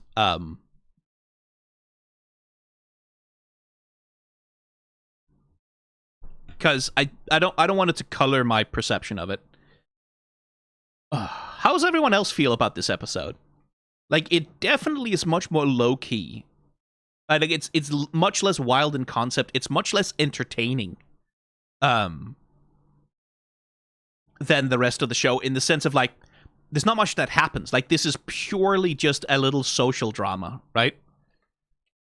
It grew on me the more I thought about it. That sounds right. That sounds right. The way it was calling me out specifically with the webcomic stuff, that was targeted. That was a fucking sniper with a laser scope. Ugh. I didn't know there was so much possible fetish stuff until you pointed it out. Yeah, no, sorry, that's gonna keep happening. Partly because anything can be a fetish if you fetishize it. That's sort of the nature of... That's the nature of human sexuality. Like, that's, like... There's a fetish specifically for balloons being slowly inflated until they pop. Like, that's a fetish. That's a kink, right? And it's not just about, oh, balloon gets inflated and then it pops. It's about, like, doing it very slowly and emphasizing like the act of that slow build of tension, and the tension is building and building and building and building, and you can feel that like the explosion is coming any minute, like it's like that is an experience that can be eroticized, right? And I know someone who used to work like they're a sex worker, and they used to do like phone sex lines, and like balloons being blown up was apparently a fairly common one for them, because it's something that can be performed almost entirely through like audio. So like anything can be a fetish or a kink if you fetishize it, right? That's a rant I've done previously. Is like there's this thing in culture nowadays was like any instance of a foot being visible on screen and someone tries to sexualize it. Like, oh, you're showing feet for free. You're showing feet. Oh, and it's like, but have you ever actually looked at foot fetish porn? Because that's not like it. Foot fetish porn is not just there is a foot. It's not just the existence of feet is not the thing. There's a specific language of eroticization that accompanies that kind of fetish stuff. Like there's a specific visual language that makes it sexy. It's not just that a foot exists. Like there's a context there that has to be present in order for the people who are excited by it to get excited by it, right? In the same way that like it's fairly common on the beaches in Denmark in the summer that like women will be sunbathing topless, right? They'll just be there and the tits will be out. And it's like where you go to a nudist beach, right? Like you go to a nude beach and everyone's naked, and it's not particularly sexy because it's just everyone's just naked, right? You don't go around being sexually excited all the time because it's a nude beach. Everyone's naked. Who gives a shit, right? It is not sexually exciting because the context isn't there, right? And it's the same thing with everything else. Like it's all about like whether or not the thing is eroticized. It's not about whether or not like that's why it's so fucking stupid, the whole female presenting nipple thing, right? It's like, oh, if you can see a woman's breast, that's sexualized. No, it's not. No, it's not. If a woman is just like topless, that's not sexual. That's not erotic. That's just a person having a body being present in the world. In order to make it that, you have to approach it, you have to treat it, you have to socially construct it as a sexual situation. That's why once upon a time in Victorian times, if a woman raised her skirt to show her ankle, that was like scandalous, because you constructed a social context in which this was a sexual thing. But like as time moved on and ankles were everywhere, it's like, oh yeah, that's not a sexual thing anymore because the context is gone. And it's the same thing with all fetish and all kink. It's all contextual. Like you can sexualize anything in the right context. Literally anything can be a fetish in the right context, but the context has to be present. That's why the foot thing annoys me particularly, because it's the culture is trying to impose a sexual context on the very existence of feet in a way that I think is mostly just enabling a form of sexual harassment and abuse. Like I have content creator friends and like colleagues who work in this field who like when they have posted pictures on Instagram will have had to blur their fucking feet in the image, normal images of just them in like a sundress or whatever on Instagram, because if they don't do that, they get like 1,000 people trying to make it a sexual thing, trying to sexualize them, accusing them of fetish baiting by just having their feet be visible in an image, right? There's this pressure from all of these fucking online, slightly reactionary, Puritan-ass dipshits who relentlessly try to sexualize the existence of a foot, which is a normal part of the human body, in a way that forces people to act as though their feet are sexual things, right? To act as though the mere act of showing a foot is somehow scandalous or some kind of sex bait. It forces people to be ashamed of their bodies. It forces people to consider their bodies as a shameful thing that should be hidden away lest you engage in sexual impropriety. And it fucking sucks. And people need to just fucking stop doing it. Just, if you, like, I understand that it's funny, haha, foot fetish jokes, haha, but don't do that. Don't participate in that, because I think it just creates a world where people are even more afraid of their bodies being seen in completely normal situations being normal, right? Same thing with like I don't think there should be any kind of social stigma against a woman going topless. Like, if a woman is, like, that's the thing about, like, there was this whole fucking discourse some years... I'm sorry, I should really end the episode now, but I'm going off on a fucking thing here. There was this discourse I remember a few years ago about women breastfeeding in public, and it was so stupid. A woman exposing her breast to feed a baby is not a sexual Fuck off! Go to hell! Like, die in a fire. Like, this is why feminists burned their bras, right? It's because it's not that a bra is not a useful garment or like a useful thing that's very helpful for providing support and things like... It's not that the bra is evil, it's that people insist on forcing especially women's bodies to be controlled and hidden away so that women don't get to have a choice about how they present themselves, because if they show off things that are deemed like socially inappropriate, they get punished far beyond what men do, right? And I'm not saying that every man should also have the right to just walk around with their dick out all the time, but in the sense of, like, there should at least be parity, right? If men can walk around with our tits out bouncing around, and some of our tits do bounce on us dudes, then women should be allowed to do the same, and it shouldn't be, like, there should be equality in that sense. We should be able to be equally naked. I don't mind having a social contract and an agreement about which level of nudity is appropriate, right? That we don't go to the office in beachwear, and that on the beach we can be a little bit more naked because it's the beach. That's fine, but it should be equal between the genders. There shouldn't be a thing of like, oh, if a woman shows her nipples, then it's horny porn sexual. No, it's not. It's just a body. It just exists. Fuck off. Same thing with feet. Feet are not inherently sexual. Stop fucking commenting that under people's pictures. Stop making people feel weird about wearing sandals in public. Stop doing it. Anyway, like, comment, subscribe.